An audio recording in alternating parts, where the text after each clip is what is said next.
often. And yeah, I like a roller coaster. Oh, most surprising team so far? Most surprising team so far? I would say Weibo. Yeah, I was very pleasantly surprised. I spoke to Meepy briefly in the break between games when we were passing through and congratulated him. And yeah, he's obviously very happy, with the performance so far. And like I said at the time, it doesn't surprise me. He brings an awful lot of experience and knowledge to a team, does Meepy. And even his abilities as a player, I think, lend themselves towards that kind of role as well. His knowledge of the way that he played as an RGL for, interestingly, Team Secret back in the day. Of course. But yeah, I think Weibo have really surprised me today. I'll hold my hands up. I didn't expect that win from them. And now I'm looking at them thinking, you could definitely grab one of those spots. What the hell? Thanks, Josh. Please try the maggot cheese in Paris. No, I think I'll avoid maggot cheese. That sounds like the worst thing in creation. No, thank you. I just feel like if you've got good cheese, do we need to stretch that far if we've got good cheese? There's hundreds of types of cheese. Do you know what I mean? There's got to be an alternative. I don't think I need to go to the extreme end of the cheese spectrum. There's plenty to go at. Yeah, I'll pass. Skydiving is actually crazy. Are you okay? Yeah, I'm adrenaline guy. I like seeking out experiences to make me like, woo, and feel alive, So that's the one. I don't think I want to do things like base jumping or anything that far. Bungee jumping, I don't like the idea of my head careering towards the ground at terminal velocity. Skydiving, I think I can get away with. I think if I was to compare the two, I haven't done either, but I think bungee jumping versus skydiving, it feels like skydiving is probably a little bit more detached from reality. I feel like if I was stood on the side of like an object thinking I'm jumping, I'm nowhere near as high, the ground looks a lot closer, all those sorts of things, where I think when you're that high up in a plane and you look at it, the ground isn't a real thing anymore. It's so far away. It's a different world at that point. So yeah, I think it'd be very different. We have got a game obviously to cast now, but I'll have a touch on Hannibal's comment based on your recommendation on listening to Red Rising on the 4-hour car drive today. Best book series I've read in a decade. Tim's reading it as well. We're at the same point in the story. It is like Game of Thrones plus Hunger Games plus... It's just unbelievable. Fully recommend it if anyone wants to. In space. Yeah, in space, yes. I've heard, though, that the audiobook isn't great, but I fully recommend it. If you are into reading or just fancy giving a new fantasy series a go, Red Rising, go and give it a go. But, Tim, let's have a talk about the game then, because we are in. Now, Nick's, of course, said, do we think Secret are going to push them? Maybe we do. Benny already starting things out good. He had a great day yesterday, Tim. A good few 3Ks being racked up by him to save rounds for his team. Here, at least, he's giving his team a little bit of breathing room. Adrian going dangerously low, but not quite finished off here. Still a 4 versus 3. This is exactly what we expected coming in, wasn't it? I said, these power positions that M80 will want to hold on to, they're going to struggle to do so because Secret are going to go in there and aggressively try to take them away, and that's absolutely what they've done. Diffuser did get picked up there. He was down but not out, so the Fenrir is back online, but... There you go, Adrian Noah managed to pick up one apiece. It's all up to Kino. 1v3 becomes a 1v2, and they know exactly where he is. The pressure's on. Adrian finds him. Team Secret take round 1. All right, interesting first round. I mean, we look back at the games yesterday and I think again about this map. If when he got that kill very early on in the round, I look back to the game yesterday, he was then given breathing room for a good 30 seconds. A lot of space to reposition, teammates to come to support. Secret didn't quite allow that. Mowgli, straight down 90, ignoring what was going on. Pass beepers into site itself, gets rid of Gaveni, spins for hot and cold, doesn't quite find him. Already a nice, chaotic, aggressive first round. That's what I want to see between these two teams. I want to see haymakers. I want to see uppercuts. I want to see jabs straight to the face, Tim. And I feel like I got that in round 1. Good stuff. Yeah, you want a real toe-to-toe matchup between these two. That much is for sure. And like you say, it looks like that's absolutely what we're going to get. Round 1 is basically exactly what I was saying about Secret before we came in here. If M80 are going to try and hold positions like, the hatch inside a CCTV, like that CCTV door, like East Stairs, these places, they are going to come under immediate and sustained pressure. And the question is, how can they stand up to that? It didn't go too well in round 1. They did fight their way back into it, to be fair to them. But yeah, I think we're just going to see that Secret will just throw bodies at them here and be confident that they're going to come away on top of those situations. Let's have a look at Mr. Booney's stats again, Tim. How are these two teams faring up? No surprise at all. 2 of our best teams at the tournament are basically already qualified. Shock horror. Things would have to go horribly wrong here and at finals for them to not be able to make it to SI, so it's looking pretty good. Thank you very much, Mr. Booney. It's really funny saying Booney, by the way, because our cat's called Yuna. We've got a ragdoll called Yuna. My missus, we call her Yoon sometimes, and then my missus one day just spun it on to calling her Boon. And sometimes if she's being like really just like not paying attention, she's like, Boona, Booney. So when we say babooni, I'm always just thinking of my cat. You thought your cat was here yesterday, Des. I did. Your foot wiggled under the shadow. I was just like, my head snapped. I was like, what the hell is my cat doing here? It was unreal. Okay, going to have Kino just playing inside of that triple wall. Again, it's one of those positions he's going to come under immediate pressure. He does have the shotgun, got the ability to stand up to it. Just trying to play it aggressively a little bit, get on that angle, see if he can find anybody. Just conscious of pressure that might come in from that window as well. For the time being, Secret just dip away from that. The Selma charge was held back by the mute jammer. So for the time being, it's going to be plan B.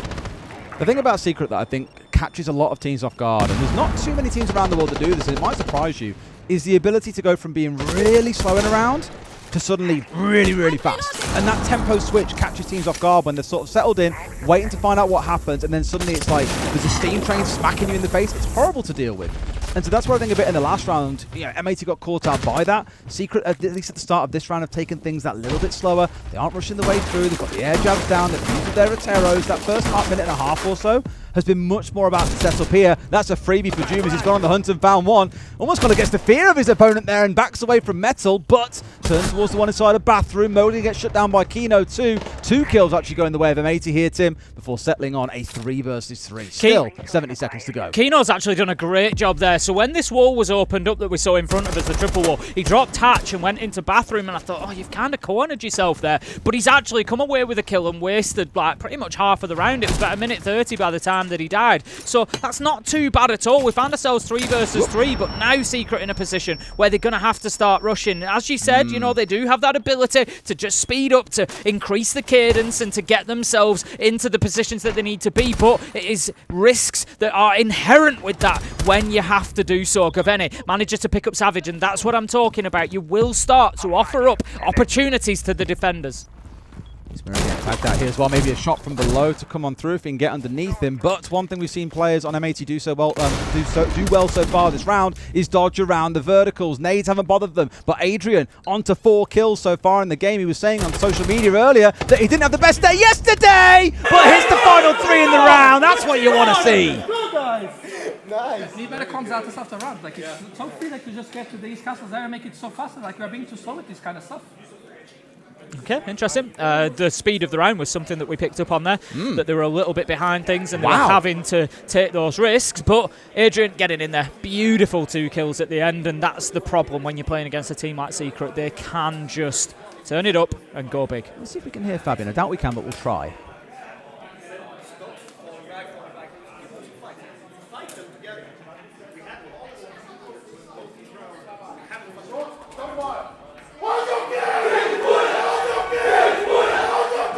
That's not helping. I'm not going to hear that. Fucking power the shit out of him. Disrupt them in the setup. What they want to do is 3 to 1s, and they want to go 5. If we fight 1 guy before that, 2 guys before that, they won't get that 3 to 1. Come on, guys. I love what I said because we half referred to it in round 1 as well. It's like, Gaveni got that kill. Yesterday, they'd have then 30 seconds to chill and figure things out. Nope. Mogi was straight Not on today. him. And he's saying that. They're on you like dogs at this point. They're jumping all over you, seeing the opportunity. You've got to fight back. And this term power that you hear, power is like, right, make the power play, push, go aggressive, take a risk, do something. And Fabian's concern is they're giving up too much of the map to them, being a little bit too passive. This is why, as we were saying when Nick's asked the question, I think Secret will draw the best out of M80, but clearly Fabian felt they need a little push to be able to show some of that. It's the difference between playing Team Secret and G2 on Border, and that is G2 don't usually play Border, don't like it massively, so yes, you can kind of offer them a little bit, and it's still going to take them time to figure out what we do with it, where we go, what's the next step. Team Secret won't do that. This is a map that they love. If you offer them something, they're going to take it immediately, and they're going to be on to the next step, the next step, the next step. They don't need to sit and wait. They don't need to think about what comes next. And as Fabian says there, M80 need to disrupt that. And how do you disrupt it? You get aggressive back. You go into those fights, you win those fights. You don't give them offers and opportunities. Shock Horror really the best attacking team that we've got in Europe and maybe even around the world, Tim. Love playing on Border. We spoke about the risks of coming into it, at least across those first 2 rounds. Still a lot more Siege to go, showing why it's their favourite map, because it just matches up to their attacking playstyle so damn well. Adrian especially, as I mentioned, 6-0 here across 2 rounds. More kills than the rest of his team combined. The same number of kills as the entirety of M80 so far. He's often flying and at the races, and if he carries on at this pace, M80 are going to have some work to do. Switchron manages to grab a couple of gadgets, a little default camera, a couple of mute jammers. Great value has been found there by Adrian. He's having a good game so far, 6-0. I'm going to have Noah just pinging out that player on the stairs as well. They know that he's there, but they're going to go for the challenge anyway. Outline looks like Mowgli on Nomad. Just wanting to take that challenge. It's exactly the sort of position we'd expect to see Mowgli. Getting aggressive, looking for that entry. The fight is on. The air jab goes in, the flash bangs, but still, it is not going to provide a kill. Noah does manage to find Kino. That's the castle taken out. And that is East Stairs cleared up as Adrian picks up hot and cold as well. And it's another round that is going in Secret's favour. It is again. The problem is, Tim, attack timeout is normally that time that a team can turn things around. Look back at Shopify Rebellion in our game earlier. Down 0-3. Attack timeout comes in from Super. Didn't get a chance to hear what he had to say, but they turned things around and won 3 rounds on the bounce. Here, things not looking so promising, though, so maybe that impact, that chance to step in is not going to come to light, because here, it's a flawless round, Tim. That's not what you want to see after a tactical timeout. The problem for M80, I feel like, it's not just about speed, it's not just about border and strategy. They're just losing gunfights as well. We just had a great top-down view of it there, where the Deimos just strafes into customs, picks up a kill. Absolutely no problem, not too much of a challenge, not too much of an issue. And that's something M80 need to change as well. When they get a player in their sights, they've got to be hitting those headshots. They're going to have to win fights quickly, because Secret will do the same. So they can't give them any breathing space. But right now, on border, it certainly looks like a little bit of a mismatch between these two. It does. And we question, that choice to let Secret go to their favourite map. I did say, okay, maybe they've done some counter prep here and they've looked at how Secret play the map and feel they've got a way through. It's like the classic days of Team Empire, though, right? We often said, oh, well, they always do the same thing every single time. Look, they're so easy to counter prep. It was all good, but they were just so good at doing that one thing that no matter what you tried to do to disrupt it, to stop them getting away with outright murder, it didn't matter, because they were just so much better than you, even when you had all the counter prep in the world. And it's starting to look a little bit that way here for Secret. They look very, very comfortable. Again, a flawless round in round 3 off the back of attack time from M80 is a great sign that they are not phased by what the North Americans are bringing. It could well end up being a 5-1, even a 6-0.5 if it carries on, Tim. M80 haven't even looked close yet. Yeah, wouldn't surprise me at all with the way that Secret are playing at the minute. Adrian still yet to die. 7-0, hasn't lost his life in the first 3 rounds. So let's get into it. Round 4, additional bans. Deimos, no surprise to see that taken off the board. It's going to be Armory that is the defensive site for M80. Saw it back in round 1. They were unsuccessful in holding onto it. We saw that early aggression from Secret. They got a couple of kills very, very quickly in the round. It was close come the finish, to be fair, but it was, down to a few magic moments from M80, and that's not something they want to be reliant upon. Twitch drone goes in, and again, Adrian doing a great job with those Twitch drones, just to remove that electronic utility and gadgetry that they're going to be trying to fight against. Get you out of this one, Red Like. This happens sometimes when you die on the drone. You've got to find a way to get off it by switching to a certain view, and there's all kinds of wonderful stuff you can do. There we go, he's found it. We're all good. He's a pro. Yeah. I know him, Medic, and Easy have had plenty of fun getting out of that one over the years. But alas, we are out. No one has gone down so far as well. Gaveni looking to challenge on towards the break room door here, expecting that Secret will come in from here, and why not? It is often where you'll have a bit of pressure coming in, given the focus at the start of rounds often is around East Stairs itself. No claymores on side, though, to drop down on these doors, which is why Noah's having to be so careful here and so respectful of break door itself, in case someone on M80 does step up and look for the challenge. Just going to hold this angle on break door is Gaveni, and this is kind of the aggression that we're talking about, that they need to be winning those fights. So if you remember, I said it's the gunfights, it's the individual. Savage, Noah, they managed to win theirs elsewhere. So despite what's happened with Gaveni, despite the fact that he's held them out of break and gets a kill onto Mowgli, M80 are still behind, taken down, utility used well. Adrian 8-0, Savage managed to find Kino, and just like that, blink of an eye, Diffuser is in a 1v4, making a 1v3 as he takes down June. Continues fighting, but Savage shuts him down in Fountain, and that is going to be another round. Team Secret 4-0. This is becoming a slippery slope. Making it look easy, aren't they, is the thing, Tim. You wouldn't imagine these are our 2 top teams at the tournament. M80 played so well yesterday, like we said. But they are just not looking competitive, completely outpaced by Team Secret. Though I'll say the classic thing I often do, 2 halves to a game of Siege.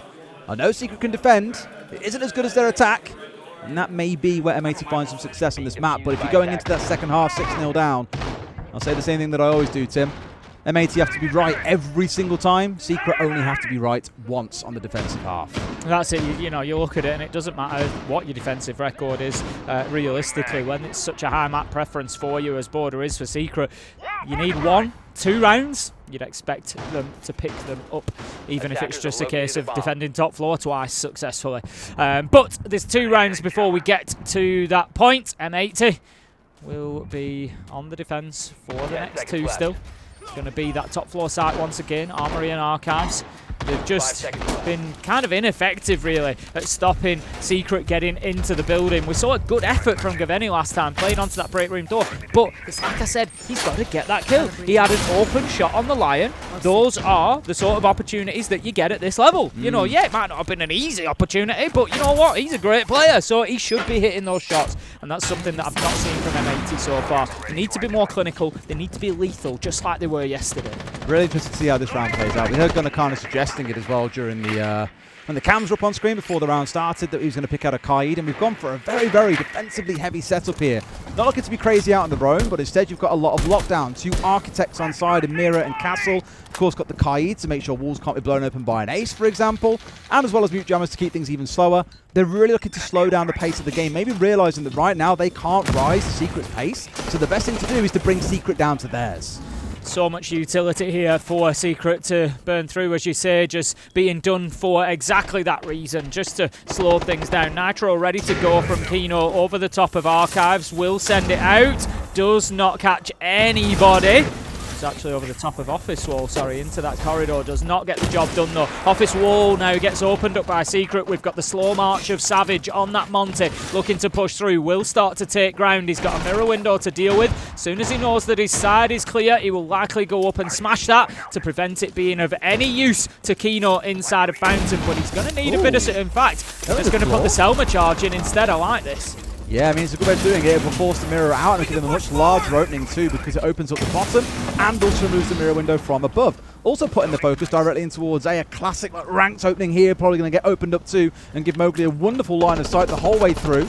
The thing is, Tim, obviously might be feeding you this information on where the players are, but someone's got to be the one to step in and get the kill. It has forced Secret to slow down, but don't count them out, because like I said back in round 1, they are very good at going from very slow to very quick at the click of their fingers.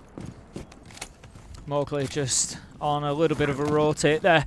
Just changing things up. They know that we've got a player inside of CCTV. We talked about the gunner spot, and he does it again. Absolutely deletes Noah from the round. Beautiful one-tap headshot. Doom taken out by Gaveni as well. This could be M80 getting themselves on to the scoreboard. 4 versus 2 as Savage manages to pick up Kino in the only answer Secret have found. Of course he gets that kill. Needs to get rid of Gunner here as well. He knows that he's tucked in still. Sees the man, but you have to win that one. Gunner, just a little bit too better, I'm afraid. Mowgli living up to his name and leaving Savage, the only player to get a kill in this round, on his own. Turns out, Tim, playing this more defensive, locked-in setup is the way to bring Secret down to your level, and then you beat him about. Yeah, good response from M80, and you know, I've spoken about them hitting their shots, and guess what they did in that round? They started hitting a few of those shots. Lo and behold, they went on and won it. Gunner, absolutely beautiful one tap round the corner with that TCSG, and then managed to get a second as well. Especially when the player of Secret, he knew exactly where he was. He was going in there pre-firing. You shouldn't be losing that fight.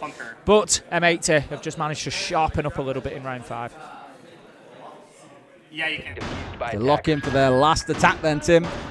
I feel like I'm a broken record saying this, because I said it in the game earlier too, but if M80 can win round 6, yeah, they get a 4-2 half, Secret are going to feel really hard done by, because those first 4 rounds, not even close as we saw. We had a flawless round in the mix of it. Adrian was popping off in the first 2. They played ridiculously well.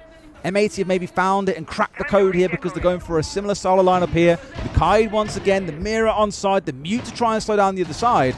So now all the onus turns on towards Secret. You're the ones that have got to adapt and find a way through the setups that M80 are going to be running. And I don't quite know if, like, let's rush in and just see what happens is the answer.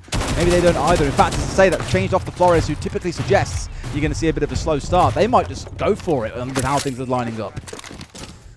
just going to be defending that passport wall. That's a fascinating one. We've seen that line of sight getting opened up. The reason that you do that is to try and help East Stairs become a little bit more secure. They don't have anybody out on East Stairs at the minute, but we may see somebody rotate there as things go on. You can see bottom left of your screen, that double wall is Kaid electric load, so it's just preventing that line of sight being opened up from passport in towards that area, and indeed now Kino does locate himself on East Stairs. So the setup is complete for M80. They are now ready to see where this secret aggression comes from. They're trying to get things going from West Balcony. Diffuser takes a lot of damage along the way. Namogli takes a little bit, and that's going to be Secret, I think, getting access to the map any second. Yeah, there you go. I want to see them C4 start flying, Tim. Yep. 5 on side to just start popping in. It to me suggests they were expecting to see a shield come out. It's a great way, of course, to deny them. You might not get there with 2, so 5 will do. An extra 3 just in case something bad starts to go wrong. But clearly they've got their own game plan illustrated here, at least to us. Secret don't know that there are 5 of them in back pocket. Probably going to wager a good guess based on what they've seen so far in terms of utility throughout the map. Starting to focus here on Fountain being opened up. We heard them speaking about that between rounds a little bit, actually, Tim. And that looks to be the game plan. Force them back here. Get them back down towards side. Go away! Thank you very much. Yeah, I think that fountain wall has been opened by the Selma charge, but look at this. Still a presence in office, playing inside a sandwich there, making it really difficult for them to take any ground. Oh, absolutely beautiful from Gaveni. I want him to hit shots, and that's what he comes back with. Hit a few more, Gaveni. Absolutely beautiful. First call coming out here from Adrian as they now start their step on forwards. Speak a lot about the power of Dockerby, and it actually nets a kill back the other way. It's Diffuser getting rid of June. Tim, looks like M80 may well find that second round.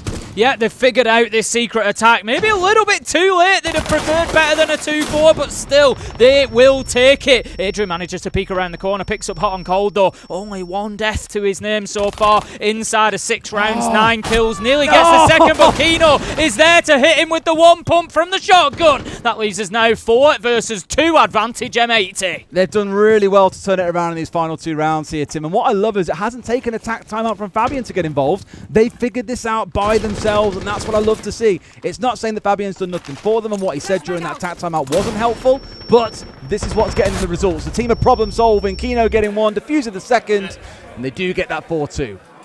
Absolutely what they needed. A little bit of a steal with the way that Secret played those first 4 rounds. To come back and get yourself a 2-4 half there, not the end of the world. And as you said, Secret not quite as good defensively on border as maybe they are on the attack, so there is an opportunity for M80 to get back into it. I don't think at this point that they can, I mean, of course they'll be, targeting 6-0. Why would you not every single time? But I think realistically over time, that's got to be the finish line at this point. Get yourself there, and then, anything that you can do beyond that, fantastic. But you've really just got to focus on getting those 4 rounds and, getting them as soon as possible. If you can get maybe the first 2, first 3 in the bank, get yourself back level, put the pressure on Secret a little bit.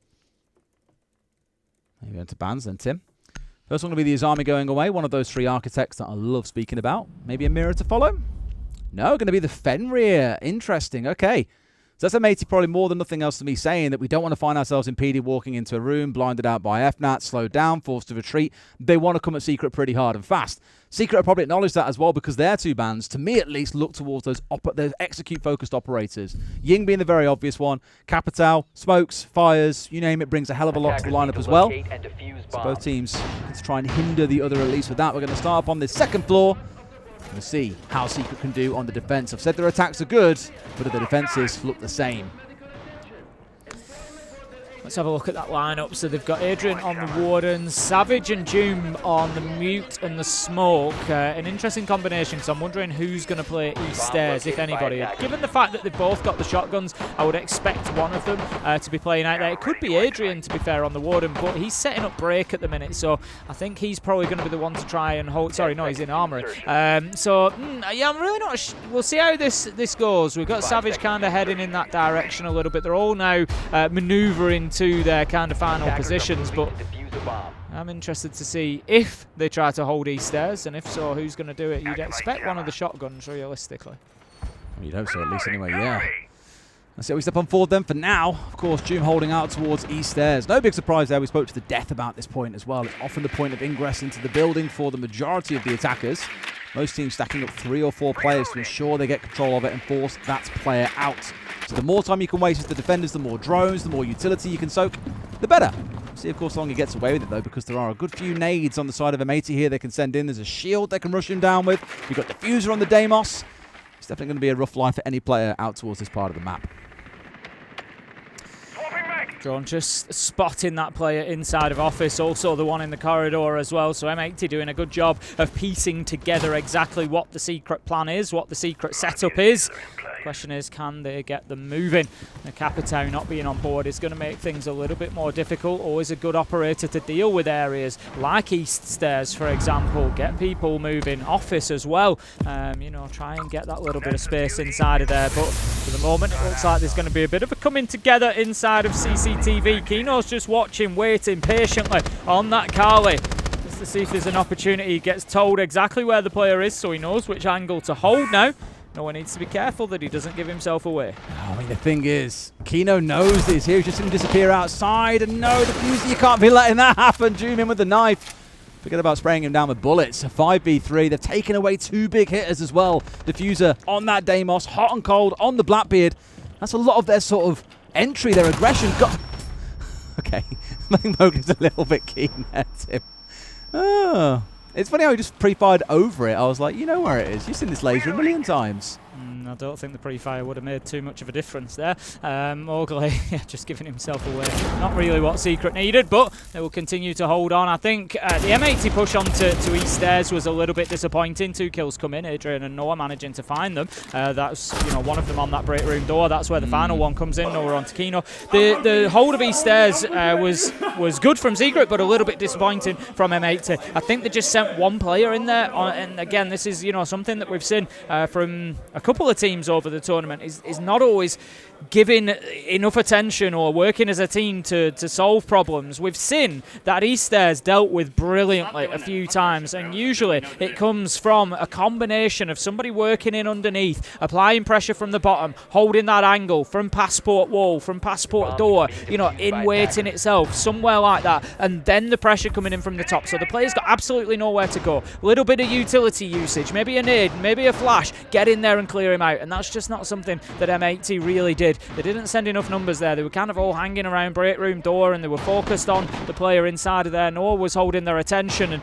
that was a little bit of a problem because June punished them super easy from that position, and then they never really had a hope because what they're going to do, they're going to feed in another one to, you know, into the meat grinder to try and get that position prized away from Secret. So M80, I think, need to learn from that, you know, pick a point. Have pressure elsewhere, of course. I'm not saying you send 5 players in, you know, to one area, but pick a point and concentrate on it. That's where you're going. That's what you're clearing out. Make sure you got the manpower. Make sure you've got the utility.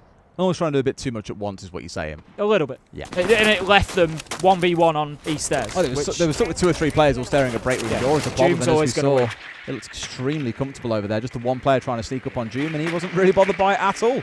Shouldn't be allowed at that point in the round to still be sat there. So absolutely with you, Tim. Let's see what can change in this round, because again, the owner still sits with M80. They are at a 3-round deficit. Got a lot of catching up to do, and we're getting to that stage where the Secret, they'll be 1 round away from getting this first map closed out, done. Moving us on to Lair, which is M80's pick admittedly. Hopefully we see a very, very different affair there, because you can tell that this definitely is Secret's map pick, and it is their favourite map. They've looked very comfortable so far. Yeah, this is. I think when you look at the map ban, you look at this and you say, right, Border is you know, a heavy favourite for Secret, and M80 don't normally play here. They're not great. Whereas when you look at Lair, I think M80 are the better team, but I think it's one that Secret are capable of winning. So from that respect, I feel that Secret kind of won that map ban. We're going to have an opening kill come in on Mowgli. He's had a bit of a torrid game, to be honest. He's struggled to get himself into it. I mean, you know, we have seen him trying to run past claymores and things like that. So maybe not always helped himself, but just struggling to make his impact. And I think, you know, that's probably why you try something like that. You know, you're just trying to, you know, get the energy up and get anything going for yourself. But he gets taken out, as does Doom. Smoke canisters go with him. Could be an M80 round. Could well be. They've got the numbers advantage to do it, and you've got nearly a full health hot and cold, like Monty Shield staring you down to. No excuse for a team of this caliber to not see a round like this over the line, unless... Seeing a bit of aggression attempted, admittedly, but so far, wow, beautiful from Adrian. Gets caught out with the flash, turning back for the player, but no. Kino's there on East Stairs, finds it through the soft wall. It's down to a 3 versus 1. Savage at range, trying to make that SMG sing, but Gunnar was there waiting for him to rotate round 90. Picks him up. A really good round by M80. Yeah, much better. Just getting in there, working as a team, creating situations where Secret really can't come away with the win. Those lose-lose is what M80 want to be looking for. So 5-3 on the scoreboard now. The M80 fight back continues, or begins maybe, depending how you want to look at it. But Secret, they're going to be going to bathroom and tellers, I believe, this time around for their next defence. It's going to be, I think, I'm not going to say a must-win, but I think it's an important one. They were 4-0 up at one point, let's not forget. They now find themselves 5-3 and M80 kind of clinging on. And yes, it's by fingernails. Yes, there's not, too much hope necessarily right now, but you give M80 this round and it's 5-4. Big difference to 6-3. I think I'm trying to dig up, because I remember talking about it before, was the difference for Mowgli as a player on attack versus defense, because we saw it quite a lot back on Walls. And I remember actually saying when he first came to Secret, the one thing I really wanted to see a Twister could achieve was to pull him back closer to his team, because a mistake we'd often see him making on Walls was they'd be getting themselves still set up to enter the building, and he'd be charging on forward really aggressively. And if he did die, there was no one there then to trade him. And we saw a little bit of that last round, but he was also playing his life inside a break. It was kind of the point. But I'm just want to double check in a second which way it kind of stacks up for him, whether it was attack or defense that he was better on, because it was definitely one of the two. And I'll let you know in a minute, Tim. You let me know in a minute, Des. We'll continue with around 15 seconds in. Defensive lineup has changed somewhat. Adrian on the Solis, we've got the Ella, we've got the Valkyrie. So definitely playing more of an intel game here. Looking to get a picture of maybe what M80 are doing. I don't know if they feel maybe that was part of the problem last time around, that they just weren't building that clear understanding, that clear picture of where the pressure was going to come from. Hot and Cold for the time being is going to try and muscle his way into East Stairs. I like that. The hold is actually from below by Doom this time. Toxic Babe Canister comes out as soon as that barricade gets open, and that's going to force Hot and Cold away. He has to head back towards that break room, and Doom has got the next gas canister out in hand. I don't want to see him wasting that. Don't want to see him using that too soon, because the Monty has moved away. I think he has deployed it now, so there's going to be no retrieval of that, but he's not really going to gain too much because nobody's trying to go in through that East Stairs door. Maybe could have done with just holding on to that very valuable gadget for a little bit longer. Hot and Cold rocking the Elevate skin as well, the Uwu onslaught. Just to really tilt your enemies as you're staring them down with the shield. Any more starting to gather around, but Savage the first to find. A great step out by Adrian onto Gabeni. 12-3. Adrian now moves up to, clearing everyone else in the lobby. See why Secret have got the advantage that they do. May well find it growing here, Tim. Now it's a 5 versus 3. Hot and Cold's going to find himself in a tough position now. He's trying to get himself into CCTV. I'm not sure if he's aware of the player off to the left. You're going to have a little bit of a repost, it would appear.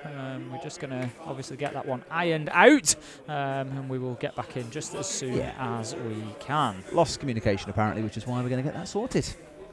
Obviously sprung on us and surprised us just as much as it did Secret, but here we go. But yeah, that was a round that was going really well for Secret as well. Like, they managed to shut down a lot of the aggression that was coming through. They'd taken 2 players off the board. So overall, really, really solid stuff. Would have been a hard ask for M80 to recover it back. So I'm not sure what happens with the round here, but we'll sort that out in just a moment. Again, any questions that you've got while we get this lobby rehosted, give us a shout. We're keeping an eye on things. Always happy to talk about cheese again. I'm sure you're not, Tim, truthfully.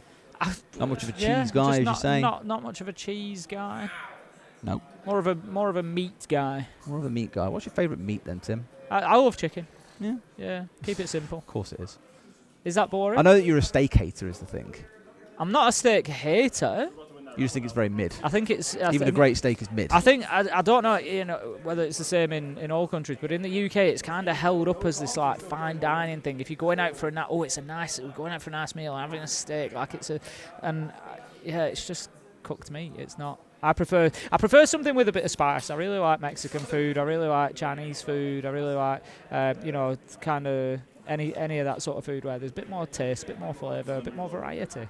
See, that doesn't fit your agenda, does it, Des? Your vanilla ice cream and margarita pizza. That don't fit your agenda. Your water. I do like water. Just favourite drink, mate. Is it your favourite drink, water? Nah. What's your favourite drink? I don't know if I've really got one. I like a nice lemonade. Yeah. And I'm talking like in the UK we'd call it what would we call it? Would we call it like a traditional lemon? No, I can't think of the word. Traditional what? Traditional lemonade. You know, like a Like Sprite or 7 Up? No, like a proper old school like lemonade. Not fizzed up like modern soda is. Properly made. Nice like, and refreshing. I can't think of the word. I think. I swear you said yesterday you don't like lemon. I don't mind it in that sense. Right. I'm not a big fan of it as a flavour. Okay. But yeah, I do like an old lemonade. It's going to bug me now. Brilliant. Absolutely brilliant, honestly. I'm an enigma, Des. What can I say? Predictable. Enigma. I'm an enigma. Which I'm not quite sure if those two things contradict each other, being an enigma and being very predictable. I think they might. Good shout from Chieftain, actually. Dr. Pepper. I used to love that as a kid. Pepsi, I used to love more than Coke, but I think now I like Coke more than Pepsi. Okay. As I've got a bit older, my taste buds have changed. They do. Pepsi's just a bit, I don't know. Though we have this blessing at the hotel when we have our lunch there, that, and I don't know why this always makes drinks better, but the drinks are in glass bottles, not in plastic bottles, and for some reason that just completely elevates the experience. I'm sure I read something about that once, and I don't know why I've said that, because I can't remember what it is, so it's now just a big disappointment. But scratching in the back of your head. You'll think I about think it for a more while. to reinforce the point that I think there is something to it. It's not just like a mental thing. I think there is something to it. Oh, apparently did Stream A also get disrupted? Did their game get knocked off? Oh, I don't know. Are we all in a rehost? Oh yeah, okay, everyone did, okay. Maybe it's the LAN server then. Happens. It looks like we're getting everybody back in, so I don't think we'll be too far away. Us too, Gav, us too. What else people asked actually? I didn't go and check. There's an easy one about cheese again. It was a nice restart. An interesting debate from Hannibal. He's always coming in with the big questions today, whether it's football or Siege. At this point, with the number of years that APAC has had to catch up, why do we still see them being so far behind as a region? I don't think that they are necessarily. I think they're still behind, but not as far as they were a few years ago. Yeah, I think they're a lot closer now. Don't get me wrong. I'm not saying that they're equal to Brazil, or I'm not. But I don't think they are that far behind. No. Look at Reload. Cyclops had a great run there. Was playing some really nice Siege. Let's be honest. Cyclops have been so unlucky at this event. Oh yeah. Like, the opponents they've had, it's you horrible. come into a Swiss and play G2, FaZe and Furia. That's just ludicrous. At what point do you think you're going to be 0-2 and play in a team like Furia? Like, it's it's madness, really. So I do feel for them on that from that perspective, and I think we can look at the import rosters that have gone over there. Elevate and D+Kia, of course, being the two that stand out. The two Brazilian rosters have gone over there, and it's not just been plain sailing for them. There was, when you say that APAC are kind of a quote unquote weaker region, or that there's development needed, you look at it and you think, well, surely a team from another region should do very well then. It should be a clean sweep, and it's not what we've seen. It's been very competitive. I think more than sort of better or worse, the reality is that it's different. Yeah, I think Jess has made a very fair point as well. APAC can't really catch up because they can't scrim everyday top opponents. Yeah. And new metas practice those like other regions do, which is a fair point. There's also the consideration of the fact that APAC is a bit of a melting pot of several regions together. Ping is always a consideration for them, for example. So there are things in the way. Obviously, we've seen the occasional player from APAC jump over to other regions and perform really well, mainly in EU, like Virtue very much now a mainstay name. We had Jigsaw, of course, for a while on Fnatic as well. There are a few that have made the jump. Yeah. So it's not like there are zero, but it is hard. I get it. Like I say, I do try to back, the APAC teams where I can. Are they at the same level all the time? No, they're not getting to the finals, but equally, I think, I don't think they always get given. Sorry, mate, you wait until China appears in the game, and then suddenly we're all doomed. They'll just take over. I don't think they always get given enough credit necessarily either. Very fair. So I do like to try and big up the APAC teams. Yeah, they're always very fun to watch as well. Like I love watching, and we've always loved casting the Japanese region Absolutely. as well. It's always been super, super fun. Just need to see a couple more teams step up big.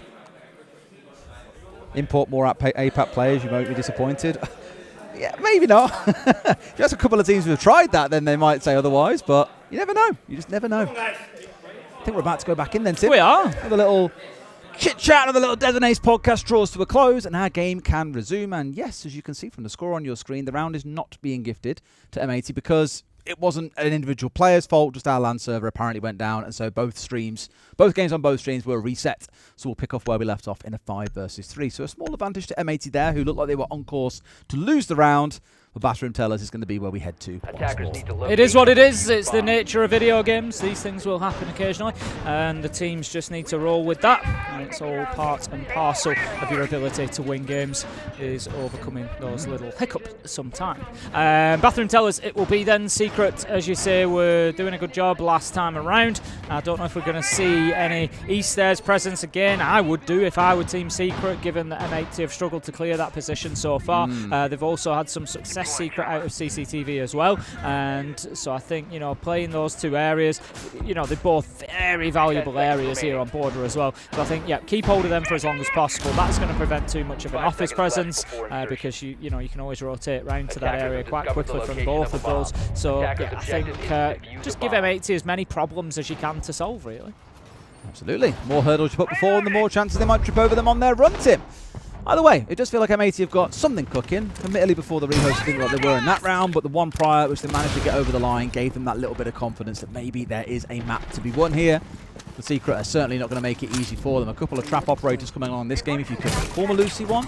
Trap operator, infra operator, generally good operator. Take your pick on that front. But same story, Tim, as we said before, there is a player on Eastairs. It is Doom jumped in, and he's had a pretty good time here so far, getting a little bit of damage down towards the Monty, forcing him back out with the shield, and here we go. This is the pushing that we're used to seeing, but they really want to catch him. Drop down. Will Doom win it out? No, he will not. Gav gets rid of him, but Savage is there for the trade from below. So although they've got Eastairs control, Tim, they had to pay for it with Gav's life. I think it's worth it. I think you get that area, and then you can start building from there. And if you lose one along the way, so be it. But look at the difference in the push from M80 there. It wasn't just one sent in to try and take a gunfight. There was a plan. There was a purpose. There was a shield. There was just nowhere for Doom to go. Much, much better from M80. Clearing that out, gaining a bit of ground, but Mowgli steps out and picks up one. Doesn't matter as two come in for M80. 3 versus 2. Mowgli Savage with it all to do. One upstairs, one downstairs. They're going to have to coordinate well. And the war still carries on around Eastairs. Mowgli trying his best to retake it. A C4 up and over. Will it find Hot and Cold? He goes dangerously low,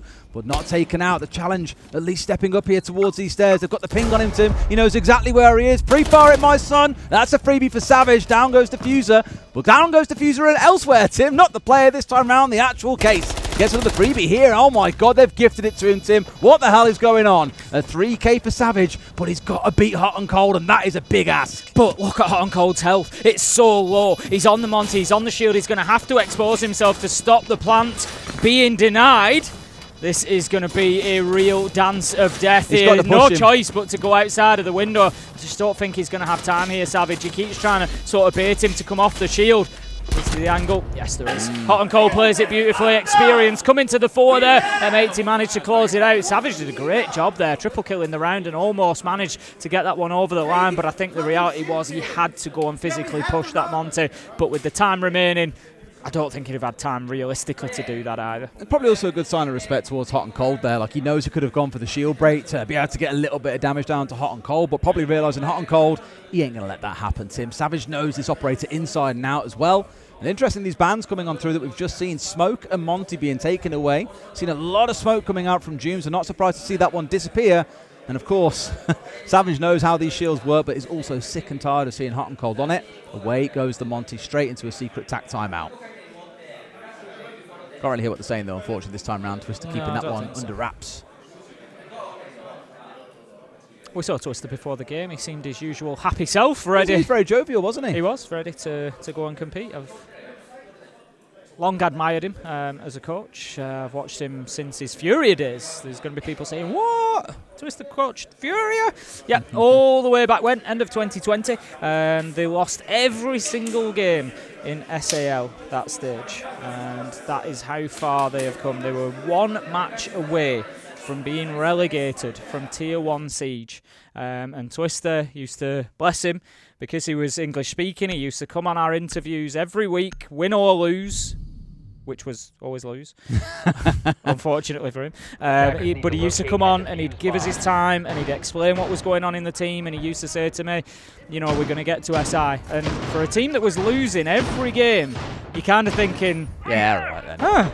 That's a little bit of confidence there. But, you know, he got won that relegation game, and then they came through. It was that year that they came through the SI quals, got themselves into SI, and it was on the up and up from there. Obviously, you know, he parted with Furia and moved across to Europe. Now he finds himself with Team Secret. Been there a good while now, well established. But yeah, he's always had you know, a really good mentality around his teams, I think, and you know, a big vision. Always had a big vision.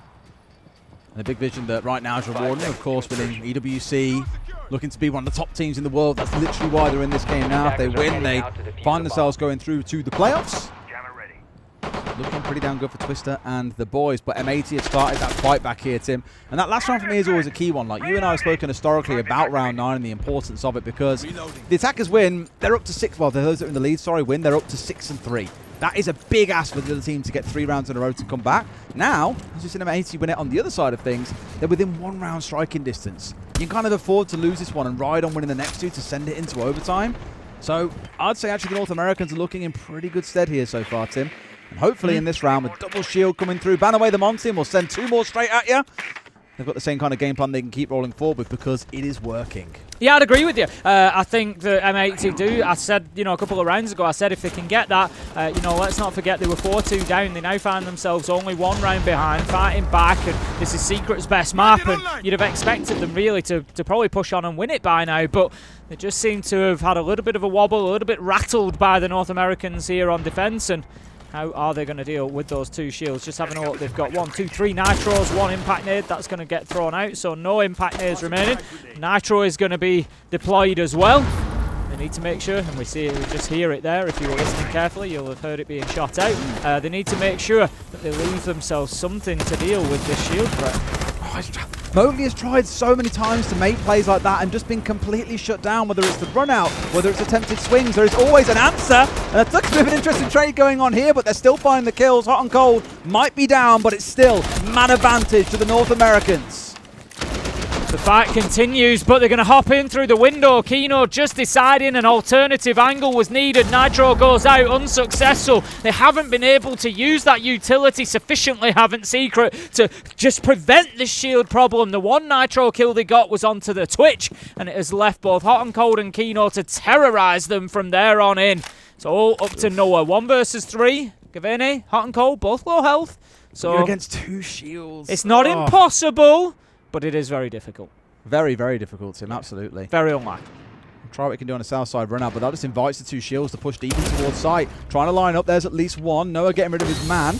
Good on HP here as well. Sees the blitz up nice and close, knows that the plant is going on down, but he's got to beat this blitz, Tim, and that ain't so easy. Spraying at the feet, Kino down to about half HP. It's Hot and Cold. Was forced off for a second. Now up top. No, flashed out on top, and surely he's finished off. Indeed he is. Kino with a great round, finding 3 kills for himself. Yeah, Kino's played that well there at the end. He's effectively in a 1v1 while Hot and Cold is planting, and he's not overcommitted. He's just kept that little bit of distance that kept him safe, kept his feet out of the line of sight, and then has been well aware of the possibility of that jump up. Really well played from Kino, and that brings M80 level now, 5-5. As you say, this could be a big problem. You remember if I said, Leia, we expect to go towards M80. It's their choice. That should be the map that they're going to be better on. Secret, we thought, would be winning border comfortably, in all honesty. If M80 can pick this up, there's a 2-0 on the cards. Well, since the very, very dominant 4-0 start that Secret had, and they've won a single round, Tim. M80 have got 5 on the board. 5-1 scoreline across 6 rounds is looking very good for the North Americans. Secret not quite able to put on the same show. It's why I said even at the 4-0 down mark, there are 2 halves to a game of Siege. It could be a very, very different second half, unless we had a 6-0 or a 5-1, in which case I do think Secret could have pushed on and got this over the line. But as it stands now, M80 are in a golden position to get this map away from Secret, take their opponent's map pick away from them, and then go into a map they feel strong on in Lair. We were kind of saying it feels like it should be a Secret Series win, but M80 could be cooking something pretty special. Okay, setup is complete. Noah is going to be inside a CCTV, which is where we saw him have success previously. It is a downstairs site, of course, but looking to still hold on to Armory and Archive. Just having a look if there's anybody joining Adrian. Mowgli is in Fountain. That's going to be his closest support, but Noah, of course, as well out there. But the problem, the concern I've got for Team Secret here is they've got 3 people holding top floor, but they feel like there may be just a little bit too much distance in between them. That'll change, of course. They're mobile, they're going to be moving around. When a challenge comes in, they will move to support each other, but I just feel like there is an opportunity for M80 to just slice them up and dice them out of the round. Yeah, possibly this time around only the one shield, but we have got Diffuser back on that Deimos. I've seen this a million times, Tim. There's always someone that they need to hunt down and pinch onto. They have to move forward pretty decisively, and Noah might be that player that's starting to eye up here. Pressure coming in from below from the Deimos. 2 or 3 players on the break door. Mowgli once again the first player that they greet on their entry. I'm always a little bit nervous because as we've seen across so many rounds now, he hasn't quite been able to be the player that we saw a little bit of back in the first half, where he was getting involved in rounds and having a big impact. He struggled to find kills here on the defense. Yeah, we can see him battling away here on the break door. I think Hunter's sledge was his... Sorry, not a sledge. It was... I think it was Diffuser who was moving across the door prior, and it was probably his best opportunity. Diffuser has moved downstairs now and is looking to get aggressive with those Deimos tracks, trying to clear Mowgli out of that break room position. He's taken some damage, but he is holding on well. A minute 45 wasted. He might actually get himself out to safety as well. And he can continue supporting Noah here. Actually really good from Noah, from Mowgli, despite not being able to pick up a kill. No, like the fact that he's wasted 2 minutes now is really, really impressive. For all I was saying about him not really getting the kills that they need, wasting time as Aroma is also completely fine. Ideally, you get yourself back alive, and that's exactly what he's done. Diffuser is now down, recoverable by his team admittedly, but there we go. Mowgli's in, hot and cold, the Blackbeard is gone. Massive kill to find. Yeah, Savage picks up Diffuser, Kino goes as well. 3-4 versus 2, Noah onto Gavini. It's all up to Gunnar in the blink of an eye. He's got to wonder how and where it all went wrong so quickly. It's going to be Secret that get the opportunity to take map 1, but will they be able to lock it down? M80 still looking strong, but Secret find a way. They do. Now this makes things really, really interesting. As we've seen, it has been, as I remarked at the start of that round, across the 6 prior rounds, 5-1 to M80. But all it takes sometimes is a couple of rounds to be won out, and that can transform a game. That one round at least guarantees overtime. I imagine once we find ourselves going through to overtime, it would be Secret on the attacking side, because they pick the map, which means M80 get to pick starting side, and then Secret get to pick where they start in overtime. And I think you'd be a fool not to pick to go on attack on border. Just got a little tech pause coming in again. I'm not sure exactly what the issue is, but we'll get it resolved as soon as possible. But yeah, Secret taking that little bit of momentum there. I feel like they need to finish this off first time. They do not want to be going to overtime. Given that it was their map pick, they will have the choice of side in overtime, so that's something for them at least. But I just feel, you know, for confidence, for everything else, border was supposed to be their map. It was supposed to be their strength. They came in, you know, and we did fully expect them to take this one, but being pushed to overtime really won't be too great for the mental heading into layer, and I think losing border could be catastrophic for Secret. We'll see what it gets when we get back into the game. Just bear with us while we get this rehost sorted out. I believe Man City and Liverpool is kicking off shortly, actually, too, if it hasn't already. It's 20 minutes in. Nervous? What are the stats saying? That's what we need to know, Tim. What are the numbers? What do they say? Yeah, they're beating you so far pretty handedly, at least on the stats. It's still 0-0. So they're not, though. Expected goals, 0.79 to 0.05. So they're not beating us, then. Possession, 55.4 to 44.6. Still not beating us, then. Don't get points for possession, Des. That is true. That is true. Don't get points for possession. You don't get points for 6-6 either. And that's the problem that Secret could face in this one, as M80 have continued to battle on. They've again shown great perseverance and resolve. The top NAL team showing that they are certainly no pushovers when facing off to the other regions. Going 2-0 yesterday, and then coming in here and giving Secret one hell of a game on border so far. I'd love a few extra rounds of this. I think you all at home would probably love a few extra rounds of this. Secret are going to be the only ones that want nothing to do with that. That's true, but someone said that Haaland missed the penalty. I'm reloading. Just Fear can do funny things. Yeah, he ruined it, mate. You're on it. That's it. Momentum shift. Like, obviously, M80 are hoping for here in round 12. Last chance here to keep it going, otherwise it's not all over. It is a best of 3, as we said, and Lair awaits. That is the map pick of M80. It's the last chance here to take away Secret's map pick, and we spoke about it coming in. A far better attacking team than many teams around the world. Secret are. This is the perfect playground for them to show that, and they did back in the first half. But it means nothing if you can't find yourself closing out a game, and that is where we're heading. Hot and Cold working his way underneath here on that Deimos. Passed around that operator a couple of times here, to be fair. Seen a few players running around. The Diffuser being the main one. This time around, Hot and Cold, who has been shields a couple of times throughout as well. So more maybe for the utility than being a hardcore entry for them. Looking to get in below and cause some bother. Noah sat in what we've now affectionately started calling Gunner Spot Tim. Tucked in the same spot. They know there's going to be a player here. They have to force them out. But like we've seen from Secret throughout this game, they've always had a player in a room or two next door just to be able to provide a little bit of cover, a little bit of support, and make that power position easier to play. Drone's going to continue to rein in. I think M80 just not fully sure that they've got kind of the lock on everybody's position. Just wanting to double check some of those spots, see what the movement is doing. I like this challenge. Beautiful stuff. Going to be Diffuser picking up a great kill. I can't stress how difficult that can be as well. Flipping from the skeleton key back to the rifle, hitting your shot, doing it quickly enough. That's not ideal either. Got to have those bars shot out, otherwise you get into that kind of situation. Being a big problem. It's going to continue to be a problem as Noah takes a ton of damage off that destructible ingredient as the pipe erupts into flame. It's not looking good for Team Secret to close this one out in regulation. If he wants to play that spot, then really he's got to be shooting that out sooner. Oh, Diffuser is on one, Tim. The bomb's going off. 3 kills in the round for himself, and that may be enough to send us through to OT, a 5v2, and I do not see M80 letting this one slip through their fingers. No, I would agree with you. I think they've shown drastic improvement over the last few rounds particularly, and right now, if anything, I think it puts them towards the driving seat. It's, as I say, depending on what side Secret have started or chosen to start on overtime, though, could be the real defining factor. If Secret have taken the attack, then M80 could be in big trouble. Noah, he's just trying to hold on for the time being. He knows that his position is probably short-lived here. Adrian having a sneak downstairs. He's surely going to get away with this. No, the flash goes out. No, nice. Diffuser doesn't get it because it's against the Warden. Adrian using the glasses, but can do no more as Kino finds him at top metal. Noah has managed to sneak his way back into sight with the quick crossover from CCTV, but he's on about 1-2 HP. You don't think he even has a dream at this point. Body shot plenty for them, Tim, and we're going to overtime, Tim. Oh, certainly are. Oh, relax, buddy. You're old, not that old. You're old, but not that old. I'll say it's you, Tim. You're old, but not that old. I feel old. You ain't grey yet. I feel old. I'm not grey yet because I shave it all off. Exactly.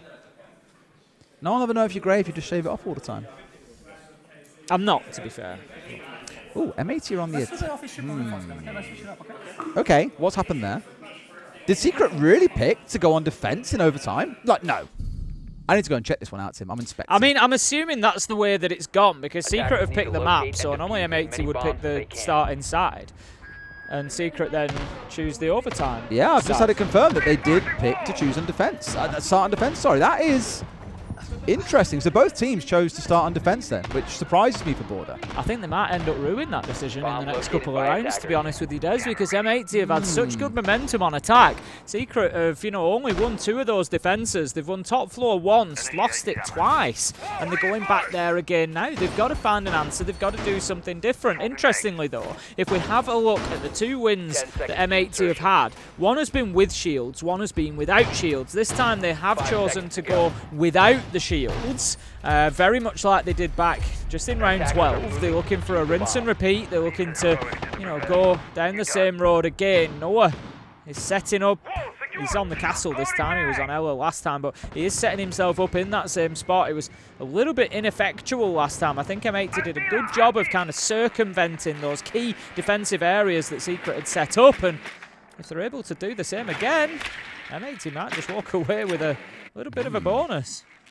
Well, what I almost like from this is, Secret have gone the way of M80 and really looked to try and slow the game down, which I think is probably not the worst idea in the world. They've struggled when they've tried to play really aggressive and try and challenge M80 outside the building. So digging back in that little bit further, sitting in behind the Kais, sitting in behind a bunch of C4s and those castle barricades may yet give them a little bit more success. Quite a good pace so far as well from M80, probably realising, hey, actually, they aren't playing as aggressively as before. We can afford to go and be a little bit more pacey here, get his control nice and early on, start pushing in towards break. It's definitely a risk that Secret are taking, but if you don't change things, Tim, you can't expect different results. Well, there's a comment about Genius in there, Des, somewhere. Is what? comment about genius and insanity in there somewhere. There absolutely is. But let's see. We're going to have the castles getting opened up from the Selma Chargers. Just looking to break down that defence layer by layer of Secret. Layer by layer. That's the second map. It is the second map. It's going to be an issue here for them with the castle brought along. They need to get through to the core of that defence, and I think that's Secret, you know, acknowledging that they just need to give M80 more problems to face. As I said earlier, force them to waste a little bit more time, force them into those bad positions. Mowgli manages to pick up Gavini. Been quiet for his team so far today. They needed that more than ever. A big entry. Savage managing to pick up Kino as well. And Secret, they've just managed, they chose defence, and all of a sudden, apparently it feels different when they've chosen to be on defence. Well, maybe so too. It does change things around, I guess. Maybe mentally, I don't know, but it's leading to a different outcome so far. Diffuser's in underneath. It was on a tear in an early round, if you recall. Good. The 3K that he got back in round 12. We're looking for more of the same as we're down to a 4 versus 3. Noah's just going to be watching through that hatch. He knows that Diffuser's down underneath. This is going to be too easy. He has to step away, though. Thinks the challenge is coming from behind. Diffuser's maybe missed his opportunity. No. Goes in and gets his man, but the problem is his team is falling around him. He's going to have to make his way upstairs now. 2 versus 3. And the challenge is going to be coming towards Fountain and Metal Detector. Diffuser a bit like, guys, just stop dying. Just let me get us ahead, please. But it might be too little too late now as we get to the last 15 seconds. A track coming out hot and cold. They've got at least some idea where players are. But both found out. C4 from Adrian. Lovely headshot from Savage. Secret up to match points. Yeah, I think M80 were just lacking a little bit of intel at the end there. Totally understandable and forgivable towards the end of a round like that. But they were, you know, very intent on watching the bottom of Metal Stairs there. There was nobody from Secret playing downstairs. They were all upstairs. And having taken their eye off the ball, they get hit hard by the utility. And Secret get the round 7-6. And looking to push on now and take the map that, in all honesty, it probably should have finished a little while ago. Want to give a nod towards Gavini, by the way. Prior to that round, he got caught up by Mowgli in this one, but prior to that, he was 4-0 on the entry. Been doing a lot of work for his team in those rounds, 8-10, that they pulled 3 back in a row. That was really on him getting things moving with those entries in the rounds. Great game that he's having, but you've got to do something big here now going into round 14.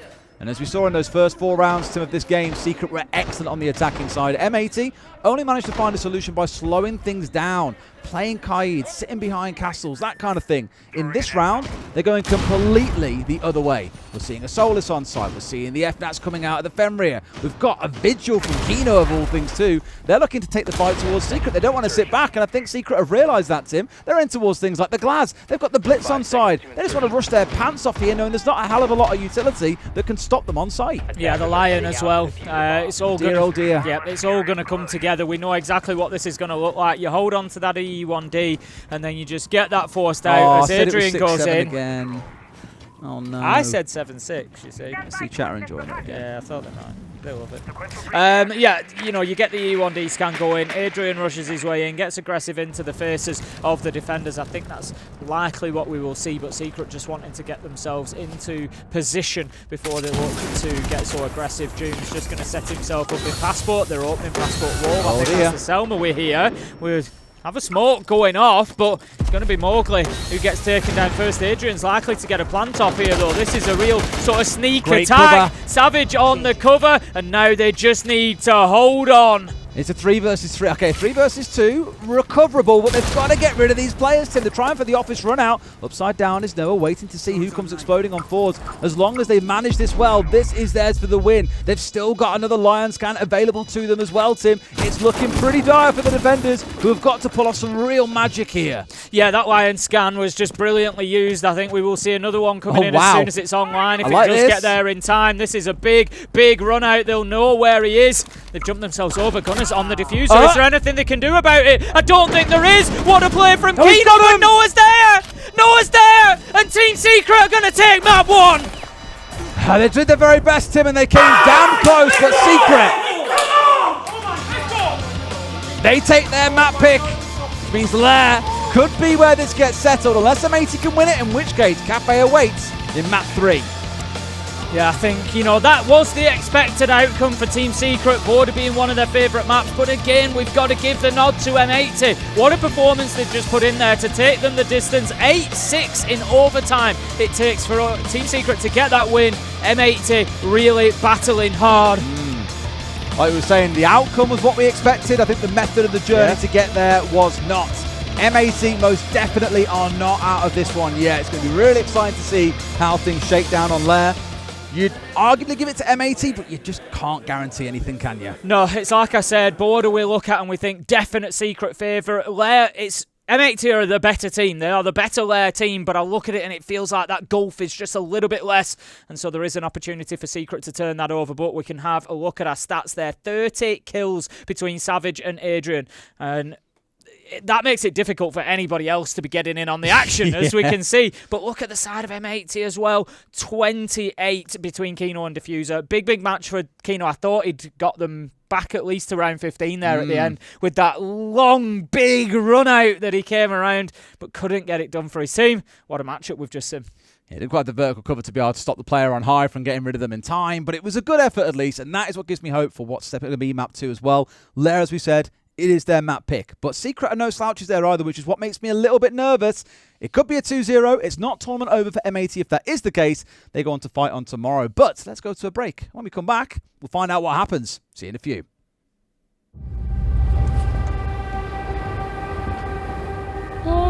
Au-delà des mers, là-bas sur le ciel clair, il existe une cité.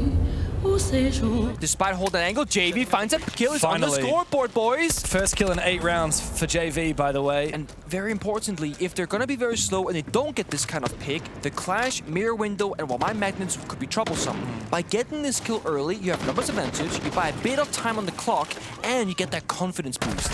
Oh, wow. Beautiful pre-fire from JV92. And conversion from Herds as well. The round is surely done here. Anaton, oh, he gets pre-fired out of this universe. Shepard with a quadra kill. And now it's all up to Basetto.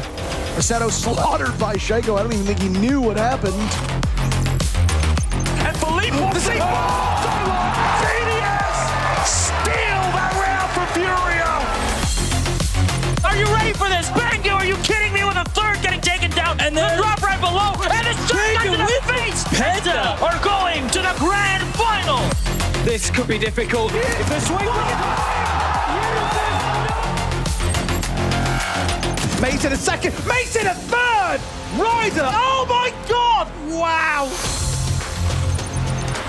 Free-Day holding up for the blood.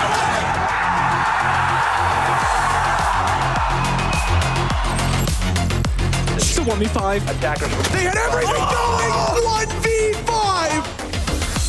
For a second though, just didn't fully commit. Waiting to pop the last available second. Was hoping he baited them out. Solomon's down. Free-Day's up. He's also down.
the mark of the soul.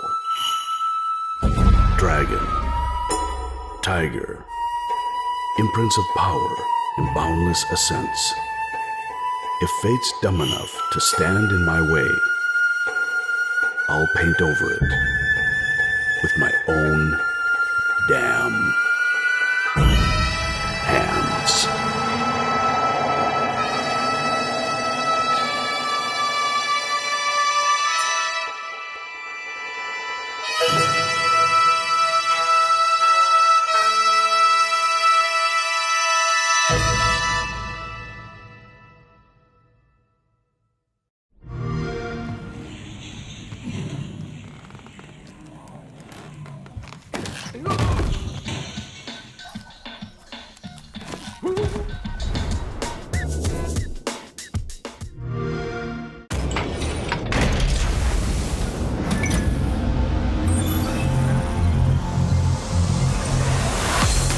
They can try and stick it. The drop. Charlotte comes in, finds one, can't find the second. Shepard getting the shutdown, but not before. Charlotte confirms the next one. Shepard's onto a 3K. They're sticking off on the plan. Pojo coming on the upstairs. Does Shepard know?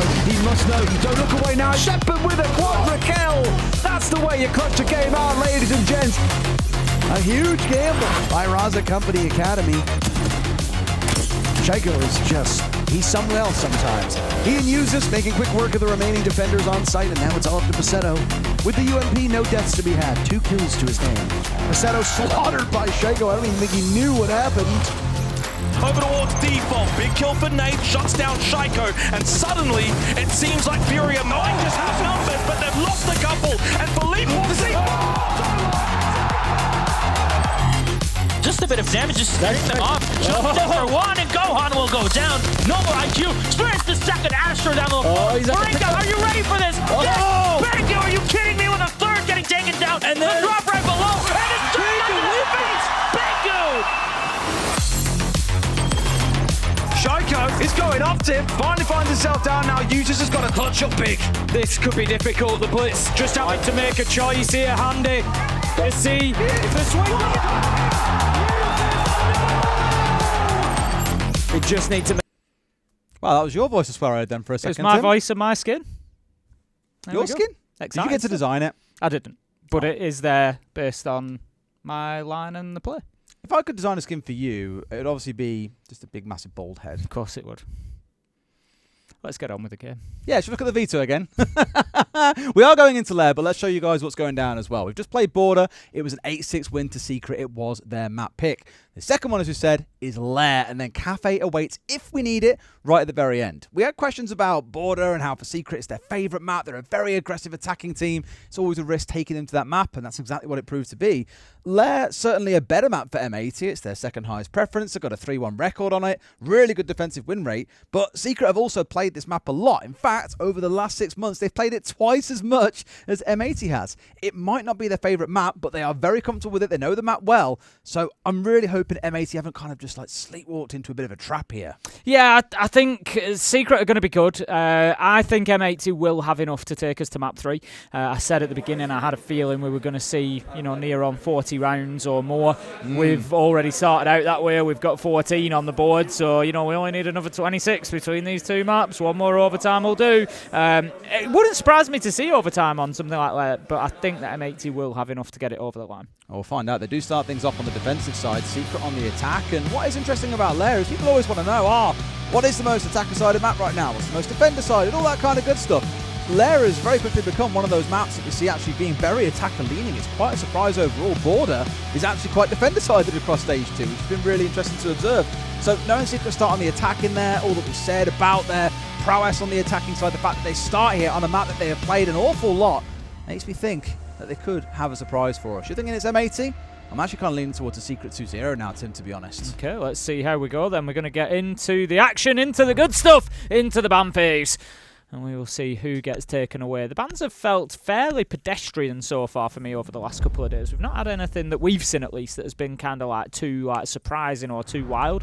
We're going to have Blackbeard and Azame coming in. I'd say two of the actually, as I'm saying that, probably two of the not less common, of course they are, we do see them as bans, but not seen too much at this tournament so far. Capitao and Mirror. So, well, mixing it up a little bit there, I think. Very interesting, because they aren't operators that are typically banned against Team Secret. So I'm looking at this and thinking, okay, you've kind of been looking at what they play when maybe other operators are taken away.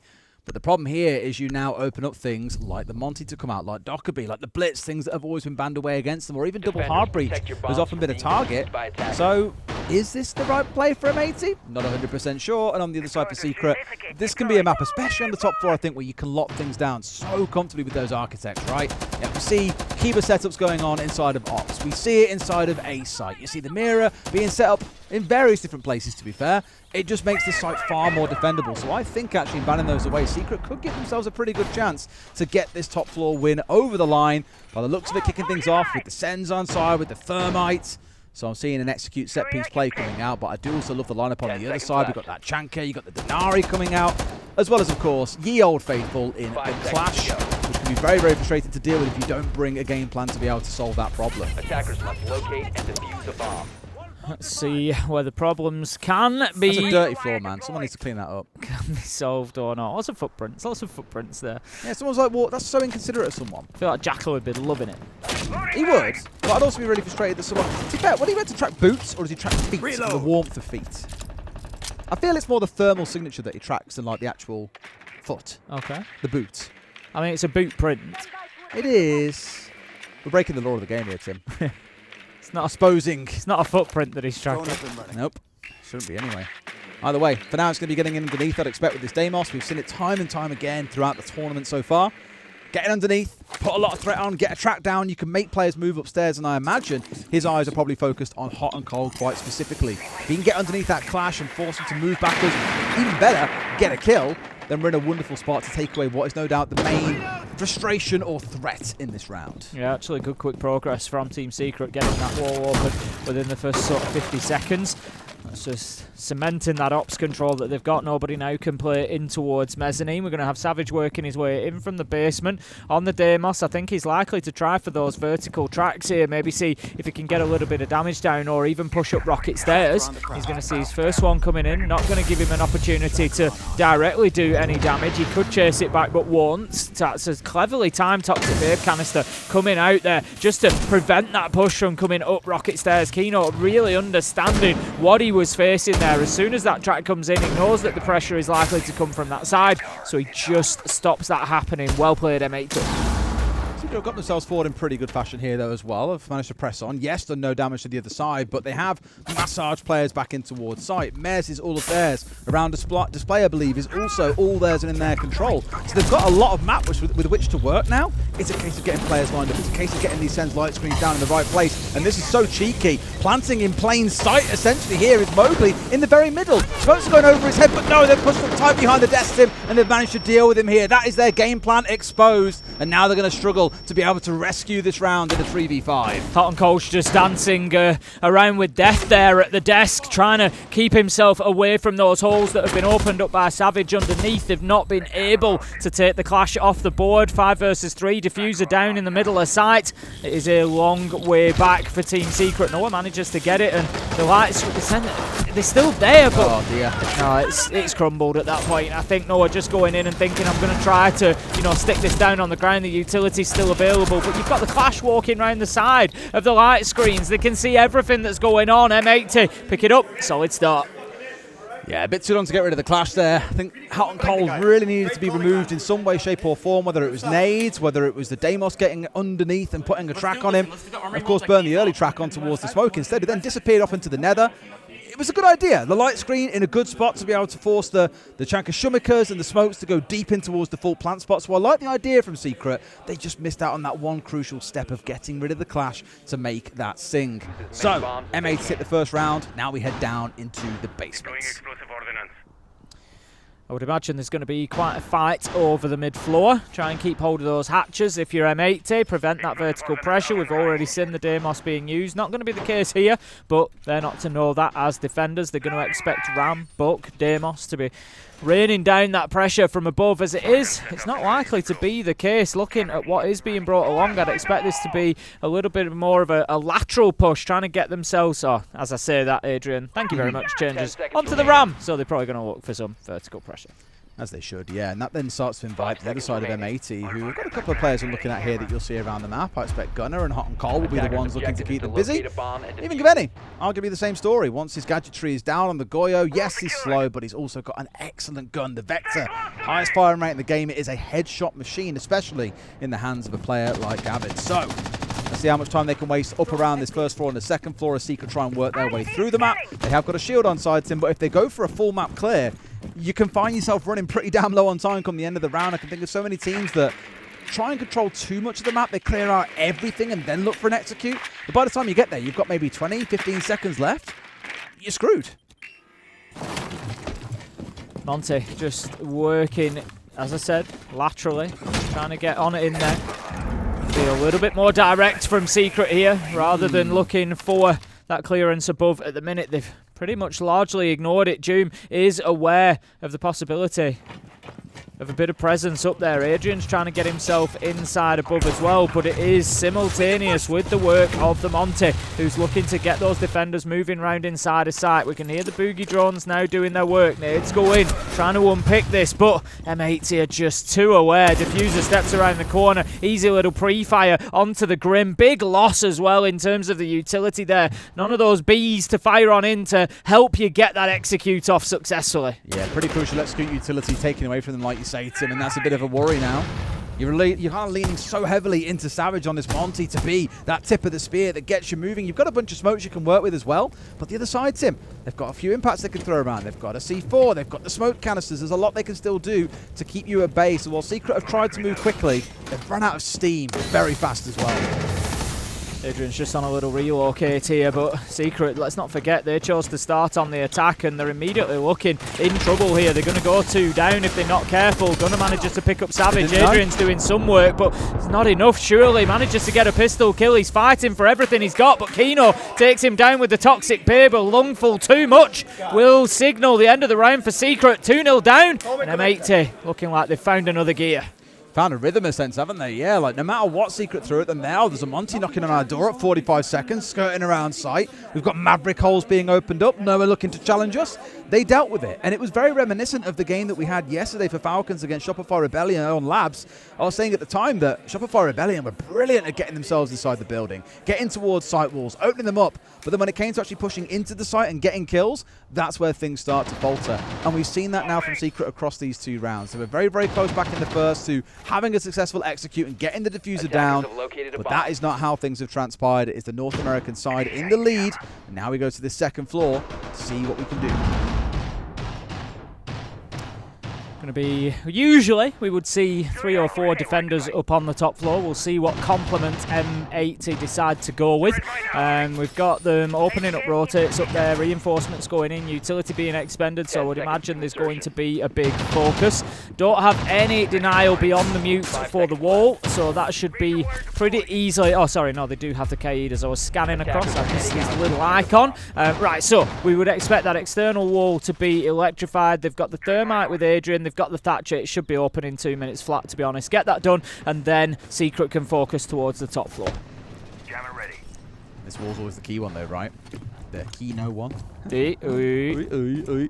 they've got enough to get this opened up, right? As long as should be done. As long as they've got the basics, Tim, of being able to EMP a wall open. Yeah, it should be done in 2 seconds. We've seen teams royally mess this up, to be fair, historically, but I don't think Secret are that kind of team that are going to let it happen.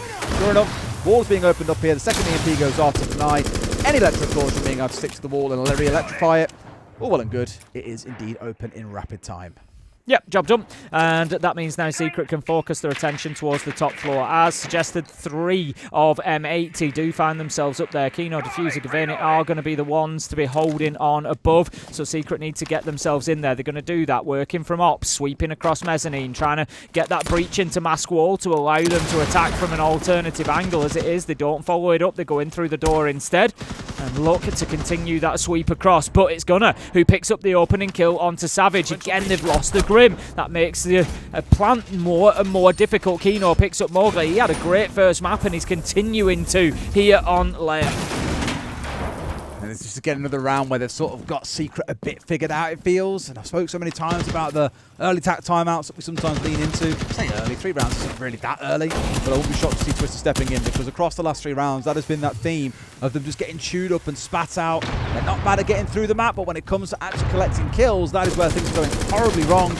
June may be in a chance there with finding one, but it's a couple of licks of damage down onto Gaveni rather than anything too serious. I mean, we knew how good a Lair team M80 were, but we were expecting a little bit more resistance from Secret than we are seeing so far, as Noah manages to take down Diffuser. That's his first death so far here on Lair, 5 kills to his name, and that now gives Secret at least a modicum of control up here on the top floor. They can start raining a few shots down into sight. It's Adrian that has Diffuser in hand. June managing to pick up Gunner, leveling things out 3 versus 3. This would be a great escape indeed for round 3 if Secret are able to get a plant down. Adrian has moved outside, so he's kind of in position and waiting. He needs that support from his teammates above, though, to create the space for him to go in and put this down on the ground. You can get good cover in a plant here as you took him behind the bench. It's okay, and behind the pillar as well, but they're collecting kills to him, and this is the dangerous part now. M80 were in full control not too long ago, and now Secret have got a man advantage. Plant is going on down. All they've got is these 2 players above, and they have done all the work required here. Gaveni doing his best to step in. Adrian gets sprayed down, though, Tim, as we come to our last 15 seconds. The balls on this man to make a play like that, running underneath 2 lines of fire above him. He may well have got away with it. Can the 2 players come and find him in time, Tim? They see him, but he pops one, and Gavin gets the next. What an unbelievable play to save the round for his team. Absolutely massive from Gaveni there. The spray down onto Adrian. I love to see how long was left on that plant, because there couldn't have been more than a fraction of a second. Desi knew exactly where he was. Hit his shot through the soft wall. That is one of the best plays you will see today, if not at this tournament. Brilliant stuff from Gaveni under pressure, and then picking up the last 2 kills with the shotgun. It was just a little bit of poor timing from Secret. They've got to hit him at the same time there. They've got to be able to challenge him together so that they guarantee the win. As it was, they gave him half a second, and it was all that he needed to find that 180 flick and to get that last kill. Great stuff from Gaveni. Great stuff from M80 to rally and get that round 3-0. Unreal. I think they're quite helped by the fact that Noah was on like 1 HP. At that kind of range, the shotgun doesn't otherwise get that kill. We've seen some ridiculous shotgun kills, granted. But even I don't think it quite gets that range. But tap timeout, as you can see, because it is going all wrong for Team Secret. Sadly can't hear too much of what they're saying, otherwise it would be... I think Doom's chair is in the way it's blocking the sound.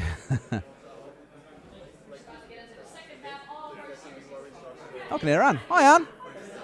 That's the A stream starting back up again, I imagine, after their first map concluded. I actually didn't see how that game ended. I know it was like going into OT just as we were jumping back in here. I'll do a quick check, so cover your ears if you don't want a spoiler. Ooh, Furia winning the first map 8-6 on Clubhouse. Do the Pebbles, the Z1, and then do the means they're going to Lair, same as us, so it's the double Lair day. And then they've got Border as their decider if required. Saucy series. We were saying earlier, it's crazy to think Furia could be going home already, but it's also a really unfortunate run for Cyclops given the teams they've had to play against. It's absolutely wild. The fact that they're 2-0 in an elimination match against Furia, it's just... You have to sit there as Cyclops with your head in your hands thinking, what do we need to do? G2, FaZe and Furia, 3 of the probably top 5 favourite teams coming into the tournament. Absolutely unbelievable stuff. All right, let's see if attack timeout can change anything, Tim. We've seen some be incredibly effective and turn it into a 3-round win streak for some teams. For others, we've seen them get flawless in the very next round. In fact, I want to say it was even during this series from Fabian earlier on. Didn't quite have the impact needed. We saw the outcome of that map in the end things, although it got much closer than expected. Back up on that top floor. Hot and cold once again over on the Clash. Secret opting to ban away the Aruni, which you might look at and go, wow, that's a bit of an interesting ban. Why is that coming through? DMR. Gunner absolutely has been loving running it around. So I think maybe it's a case of trying to take away what is one of his go-to favourites, one of his most competent operators, and instead he jumps over onto the Chanka, which he did play on the site earlier on. So maybe it's instead looking towards a later site when we don't want him playing with those abilities. Gonna have a Vulcan canister taken out already, so Secret is kind of doing the early work well sometimes. I said in that first round, got in there, breached Ops wall, took mezzanine, all really quick, but it doesn't matter. They're kind of only taking what they're being given. M80 aren't too worried about it, and they are just absolutely locking down the key positions that they need to. In this one, it's the desk, so they've got to have an answer to Clap. have an answer to Hot and Cold here to make sure that he can't just sit in that position. Kino manages to pick up Mowgli. That's the Thermite gone. Big loss. Noah onto Kino for the trade. 4 versus 4, and Secret taking a little bit of ground, putting pressure elsewhere, but Savage is going to go down, taken out by the Shumika launcher of Gunner. He will get kills however he can find a way. I think Mowgli got stuck between a rock and a hard place there, or more specifically between barbed wire and fire, which gave a free swing from the other side as he was frantically trying to clear away the barbed wire. Has given him not the most ideal start to this game. Granted, one of his deaths did come from the attempted plant inside of sight, but you're seeing that duality of the player sometimes, Tim. We've seen him pop off on the entry and be really aggressive and do a lot for his team. Here, he's playing a much more objective-focused role. So Secret do have a little bit of the map at least. They've got mezzanine. They can work their way directly into sight. But they're not going to be able to. Diffuser's just been so good today. Going 6-1 at the minute. We've still got Roteros being sent in to try and take down bulletproof cams. It's the least of your worries at the minute, to be honest, Secret. The biggest of them is Gavani taking down Adrian. 4 versus 1. Noah starts to fight back but can do no more. It's that man again, Diffuser, to take him out. And that's going to be another round for M80. They look electric and unstoppable right now as they go 4-0. It's almost a mirror of what we saw, excuse me. It's almost, I was just like, that was, you good? My throat was tickling and I was trying my best to hold in the cough that was going to come out, and it just went... It's going to blew my mouth wide open. But I was going to say, this is an exact mirror of what we had back on Border. It was 4-0 to Secret. We were like, wow, like they're getting rolled, like there's no way they fight their way back in. And then the next 2 rounds are won by an M80, and we had a real scrap on our hands. This could still build the same way. We're going down to the basement. Big worry for me is that Secret haven't really looked too close. I'd say outside of that first round when they nearly got the diffuser down, that could have been their round to get their game moving, but as of yet, are yet to get into it. And it's Gavani and Diffuser in particular who are running the show right now. 5-0, 7-1, 12-1 between them. Secret are really struggling to deal with them. Yeah, they are. They've got nothing at the minute, and you know, as you quite rightly say, we thought that last time around on Border, M80 were able to find a way back in, but honestly, at the minute, I don't see it for Secret, because you know, many of these rounds haven't even really been kind of close. Coming back to, you know, that botheredometer, how bothered were M80 in that last round inside of sight? The answer, not very at all. They're just able to hold those positions, get the kills before Secret were able to enter the room, and it really wasn't too much pressure for them to deal with. I think there wasn't enough of a vertical attempt coming in from Secret there. You want to see them getting underneath with a buck and opening the floor up, making those positions difficult for defenders to play inside of sight, but there was none of it. M80 were able to just keep themselves where they were. We saw that the last time around. It was a much closer round. Hot and Cold did a good job of holding on to his position because the Clash was being absolutely bullied from below, but not this time. Secret, if anything, seeming to be further away from a possible win on top floor than the first time they tried. I find it really interesting that obviously we've seen the Deimos banned away, and so they'll still want to pair something up with the Dokkaebi. Gone towards a Jackal. Obviously had a bit of a rework recently. Many have kind of decreed him to be largely useless. Great for sniffing up those footprints that we saw upstairs, Tim.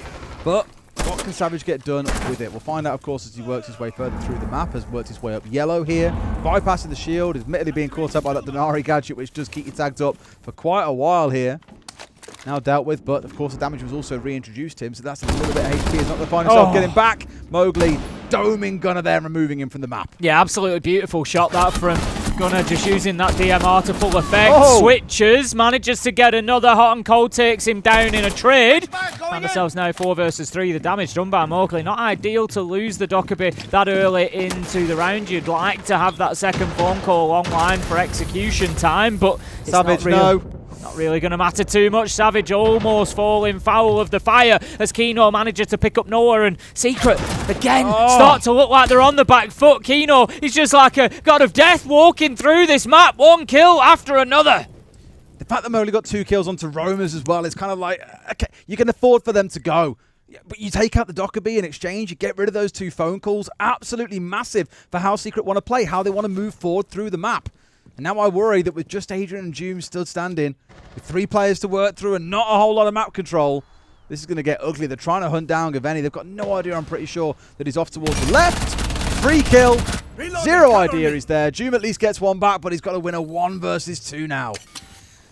He's got got diffuser in hand, so that's something for him at least, but Hot and Cold... They've been stung by the diffuser before. They can't let it happen again. Hot and Cold is down in sight. Doom manages to spray him down. Opportunity to put the diffuser down here if he can find a little bit of space. His concern is that Gaveni's up above, but he's on a Denari, not a Solis, so there's not much that he can do to see where that plant's going down. The Doom! Couple of bullets that he shot were enough to pull Doom off the plant, but he didn't need to put the diffuser down. It told him everything he needed to know. He was ready for the peek around the door for him, took his man down, and Secret at least get themselves around, and this perfectly mirrors what we saw on Border. Can I turn it into a second? Because again, it'll feel like a real smash and grab. But I just worry. That was definitely a bit of magic coming out of Mowgli, and then the same from Doom at the end. Maybe a little bit aggressive in the close there, I'd say, Gav, on the way back towards site. Made it a bit too easy for Doom, but all that matters to him is that score at the top of your screen. It is 4-1. We're going to repeat that same site again. M80 not opting to go up to the second floor to try and defend one of our two mid-floor sites. Straight back to the basement, because they feel that they know what they've done wrong. And that is letting Doom and Mowgli go massive. Yeah, essentially. But you can't always control factors like that. And M80 pretty sure that they've got the answer to turn this one back around. More of a presence above, I think, will be a little bit the order of the day. We've got Hot and Cold and Diffuser up there getting hatchers, reinforcing, not wanting to give away any of that mid-floor this time around. And looking at the side of the attack, have a look at this from Secret. Savage and Doom, they've gone double shield. It's Blitz and Monty. They really want round 6. Hate to tell you, Tim, it's half-time and it's 2-0 to Man City. Yeah, I know. You had half an eye on it. Well, hopefully your team here, I would say the European team, does better. Can't rely on Liverpool. You can try and rely on Secret, Tim, but it is still a mountain to climb. As you said, we've got that double shield coming in. The juice coming out from the Finker as well. Tops you up nice and light if you are being tickled down by things as you step your way through the map. Also very good on that big push in as a team, and we heard Fabian speaking during the timeout about the 3-2-1 countdowns that Secret do. Finker very much plays into that. Need to be careful though, because Kino is on the other side with the smoke. The Toxic Babe canisters, of course, a bit of a counter to Finker. Damage will be taken quicker as you breathe in that smoke in quicker should you have the nanobot boost. So it's something they need to think about. Doom's taking a lot of damage there. He does get the boost from Mowgli, which honestly I think keeps him alive there. Adrian manages to get Gunner. This is the aggression we expected to come out of Secret. And M80 are just absolutely crumbling around them. Adrian managing to take out Hot and Cold with the fire coming from the Vulcan canister. It's up to Cavani. He's got a shield in his face and a shotgun does the damage. Adrian finishes it off. Team Secret do exactly what was done to them on Border. They go 4-0 down and then come back with a smash and grab round 5 and 6 to go 2-4 before moving on to the defense. I feel like I've just watched one of my ranked rounds. Just literally having absolute chaos when there's a Monty in the middle of sight, shield down, taking headshots at people, gets away with 2 of them as well. It's absolute calamity. And that's what Secret do best. I spoke before about their ability to switch tempo. You know, shields typically start very, very slow, but once they say go, well, you may as well give them all 3 speeds. That's how quick they were breezing through sight there and absolutely destroying M80. So 4-2 it is, as you say, Tim. Let's see if they can start pulling back ahead, though, and re-establish that gap between them and Team Secret. Much the same. As I said, in the same position for M80 back on Border. The next 3 rounds are very important. Secret need a 2-1 minimum. 3-0 would be even better, but a 2-1 minimum would get them back to 5-4 on the scoreboard, and it starts looking doable. It starts feeling doable. You're back in touch at that point. I think if M80 can get a 2-1 here, it's probably map over and we go to Cafe to decide things. But we're going to be up on the top floor to begin with Secret. They've got pretty standard lineup there. They've got Noah on the Mirror, seeing as it's been allowed. Mowgli on the Azami, since it's been allowed. They've got Doom on the Clash, who I would expect to play in around Desk. I'm just having... Been allowed. Since it's been allowed. That was... The Defenders banned, of course, the 2 electrical operators, Kaid and Bandit. I'm just having a look on the side of M80. Switching across to the Deimos, Diffuser. Good play. We've seen him use it already on Border. Loves the verticality. We saw him getting into customs, challenging into CCTV. I think we're going to see similar here. Much like I kind of asked last time around. Get underneath, make that Clash move, whether it be in the corridor, whether it be in the main site itself. Get underneath, open up the floor with the Vendetta, put the tracks on him, and just make Clash really uncomfortable. Well, Diffuser's been a great Deimos player, and we've seen him doing just that briefly too, so I do think that's what they'll aim for. They were trying to do the same back in the first half. Secret were this is Hot and Cold, but just couldn't quite sniff him out as we saw in that very first round. Hot and cold was the difference. First downing Mowgli when he was getting the diffuser down the first time, and the second time just making it impossible to put the diffuser down because he was standing there leering at you from behind that shield. So we know it's effective. We know that it's a big blocker in the round. It's a hurdle they've got to overcome, which means Doom knows that his days, ideally at least, should be numbered. They know that this is going to be coming. Of course, the mirror window will give that intel out, but there's not much they can do about it. Waiting with Impact Nade in hand. They are going to clear off the Selma charge. We can see there's a little bit of an awkward double breach there with the mirror window and the breach itself. Couple of Kiba barricades will allow Mowgli to stay in this position, but I think that's reasonably good early progress for M80. There he goes underneath, and now we should see one of those tracks come on through, if not just a bit of blind shooting upstairs to hopefully find someone. But it always helps when you've either got your own tracking or your teammates are feeding you yellow pings from those drones, Tim. Means that they aren't giving away exactly where you are too early on, because now that they know that there's a Deimos downstairs, either there's a Roma who can go and join them, looking towards maybe, you know, one of the players off towards green stairs. Noah, in this case, who if he wanted to, could try and go aggressive that way. Doubt that he will. This is really interesting. They're going super hard towards us, but no, he's sprinting! Mowgli, what are you doing? And just like that, M80... well, they've made Secret fall for the bait. They've got rid of 3 of them, Adrian and Noah, to hold on. It always feels like these kills are kind of consolation kills, and Gavarni manages to take down Adrian in a late trade all up to Noah as he works his way back upstairs, trying to get himself onto site. I think we know where he's coming from. Yep, the shot's come into bathroom. That tells us all we need to know. Nitro goes out unsuccessfully. They're using the mirror back against the mirror here. Noah trying to fight against his own gadget. Diffuser down, time ticking, 1v4. It's a matter of time until he gets picked up. Gunner's going to be the one, and M80 managed to get themselves the first of. I said out of those next 3 rounds, whoever gets the 2 is going to be the one that sits pretty. M80 get the first. I think it was a really cool play from Secret. I like they tried to power on towards Ops to shut down the solo player inside of there and give them that as a safe point on the map. But I love even more the response from M80. They managed to get rid of Mowgli as he's sprinting towards them. Not really the spot to be in. Should really be good up there ideally. And then immediately the rest of the team, they're kind of like, okay, go. And everyone explodes in towards site, realizing the Clash is inside of site. She can't impede us. This is our time to identify that gap and go. And that's exactly what they did. Really good round from the North Americans. They're up 5-2, a 3-round lead re-established. I'll start feeling nervous if I'm Team Secret right now, Tim. Absolutely. You know, you've got one eye on Cafe at this point, realistically. You know, you're looking towards it thinking he's probably going to take that 3rd map, and once we get there, it's kind of anybody's, really. You know, if we have a look at the numbers for Cafe again, just to remind ourselves. Proper middle of the pack map. It is a proper middle of the pack map for both of them, but I would say that M80 have got the better record. 5-1. 5-1 versus 2-1 for Secret. The stats, though, are very, very similar. Attacker win rate, defender win rate, very, very similar. And, yeah, it really is a roll of the dice for both of these teams. It's going to be a true test of skill. Secret, the question is, can you put the pressure on?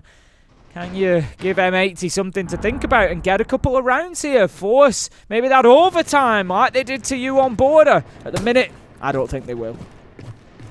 If you want an update on what's happening over on the A stream as well, obviously close your ears if you don't now, but Furia are up 3-0 on the attack so far in map 2. That's winning map 1 in OT, 8-6. It looks like they're heading towards a win over their Japanese opposition. It should be a shame for CAG, because as we said, they've had a real hard set of games to kick the tournament off, but as someone said to me yesterday, I want to say it was Spoit, you've got to be able to, you've got to beat everyone here. It doesn't matter who it is. At some point, you're going to have to face them, so you may as well face them now. Yeah, that's how the cookie crumbles, and they just have to try and deal with it. But like you say, Cyclops certainly had, I think, the toughest route of anybody. Furia, it's not going to get any easier for them either. If they do get the win against Cyclops, they'll of course go into the 1 and 2 bracket. They've still got 2 best of 3s that they need to win if they want to qualify, and those are going to get harder and harder because, you know, arguably the quality of teams, the teams that have had some wins that are going to be getting down there, so it's not going to get any easier for them. Not going to get any easier for Secret either, as they continue trying to push yellow stairs here.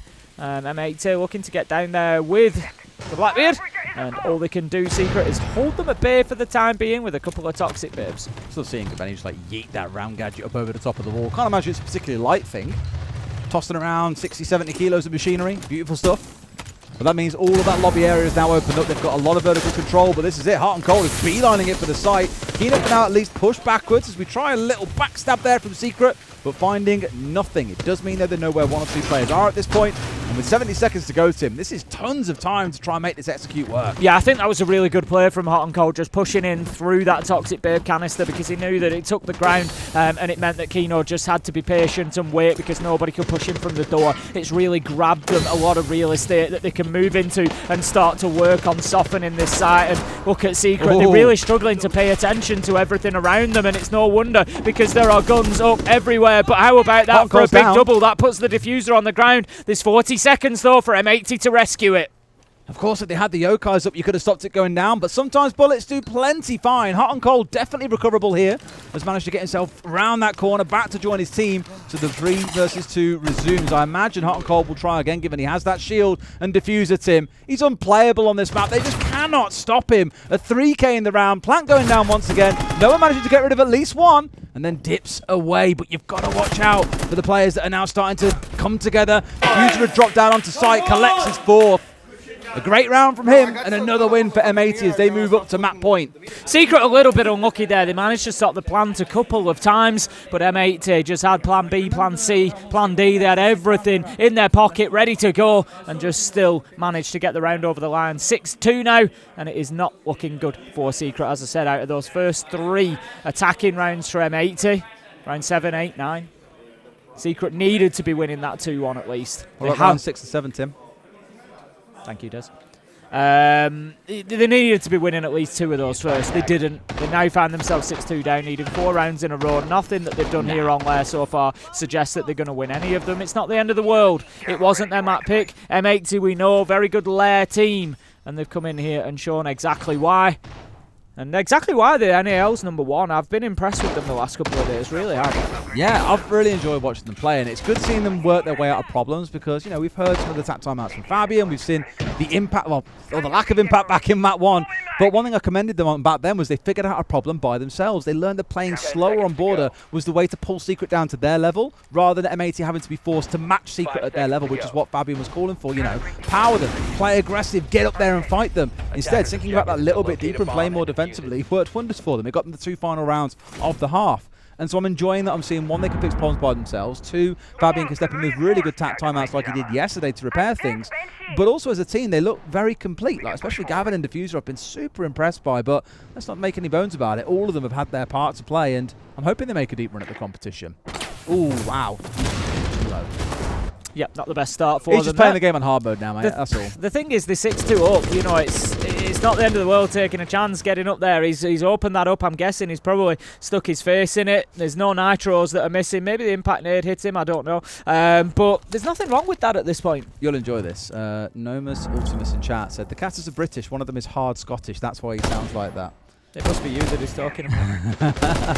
Tim is Mancunian, so not quite as far north of Scotland. Trust me, if he was Scottish, you would not be able to understand him at all. I'm not Mancunian. You are, though. I don't have a Mancunian accent. Granted, not like I haven't got like a Brummie accent, but I still say I'm basically a Brummie. We're Northwest. Am I North? Northwestern's not really specific enough, but there we go. Well, here we go, the pressure's mounting up, shields are bearing down on towards Doom, trying to stop them getting in, takes out Kino as he sidesteps around the Uwu shield, and a second one on below as well, finally finished off. Very reminiscent of the play that Mowgli made earlier and getting rid of 2, but he's also fallen in the chaos. It's a 3 versus 3, and a shield still stands as long as and the Dokkaebi shield also coming back online and available. Yeah, that's the big point here. Hot and Cold still having that Monty online. I think Hot and Cold's actually played a great game here on Lair as well. You know, he doesn't have the big kill numbers next to his name like Diffuser, for example, but he's done a lot for his team to get this to the point that it is, and he's going to continue to do so. Just that patient work, that patient progress of pushing forward, pinging out those locations so that his team know and can move in like a guided missile. Gaveni comes through. Hot and Cold tries to get his piece of the action, but he can't as Adrian finds the headshot. 2 versus 2, but Adrian low health. So almost a snap on towards him as well, but doesn't quite manage to find him. There's still so much time to work with here is the most crucial part, Tim. Stern, not quite what we wanted there, Gunnar, because that was his last bit of utility. A C4 in Adrian's back pocket, gun staying up for now. They've got to force this one way or the other. They've got the mirror window to work with too. A pre-fire comes round, but Savage wins it out. Gunner into one more. He's just got to get rid of Adrian now, Tim, to wrap this map up. Drops down, diffuser in hand. I'm going to try and look for a plant here in the back of sight. Yeah, I bet he can get this down. Adrian's going to do a little bit of rearranging of the floorboards there to try and get the angle down onto him. And Gunner's just going to move to a little random off spot, try and get this diffuser down. He sticks it. Idea. Adrian doesn't see him, doesn't know he's on the other side of the wall. And now Adrian on low health is surely going to have to approach this hatch. He's really got to respect the shotgun though, Tim. We know how dangerous they can be, even at mid-range like this. He gets a single sniff of him. Gunner is pretty much done, but Adrian looks like he's looking for something that just ain't there, Tim. He's so elusive at this point, Gunner.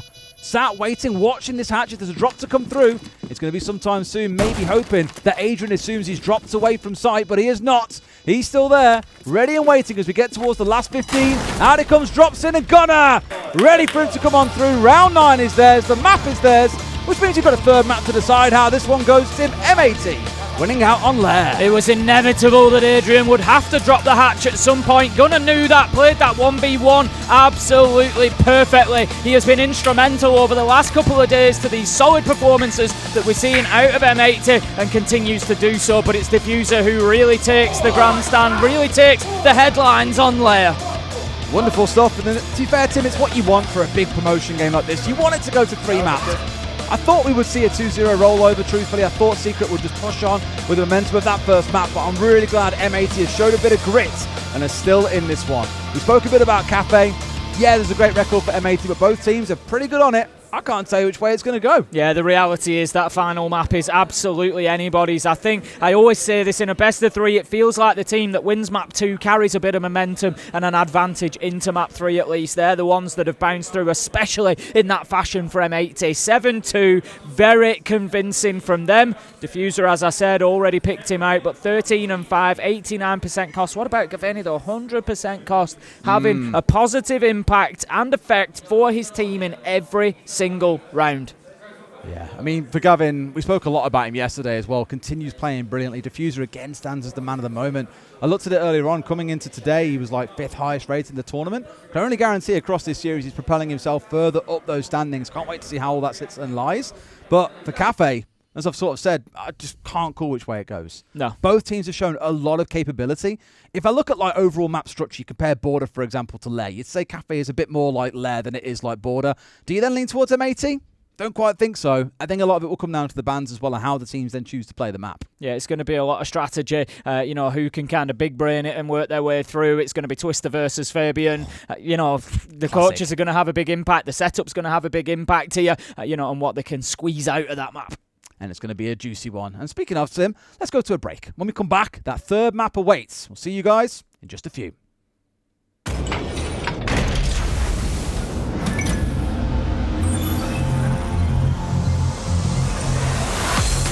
They can try and stick it. The drop. Charlotte comes in, finds one, can't find the second. Shepard getting the shutdown, but not before. Charlotte confirms the next one. Shepard's onto a 3K. They're sticking off on the plan. Pojo coming on the upstairs. Does Shepard know? He must know. Don't look away now. Shepard around that corner. They gonna feed him? I don't they think they're on are. the staircase, but they left earlier from that position. Oh, Akali will have heard that.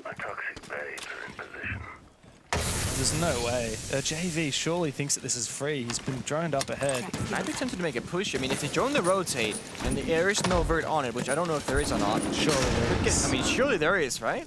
I like the gridlock pick here. We're seeing the impacts used to try and counter those track stingers. Could this be an early execute from KZ? With the Sen's walls. I mean, they got the Solus, so they will know what's happening.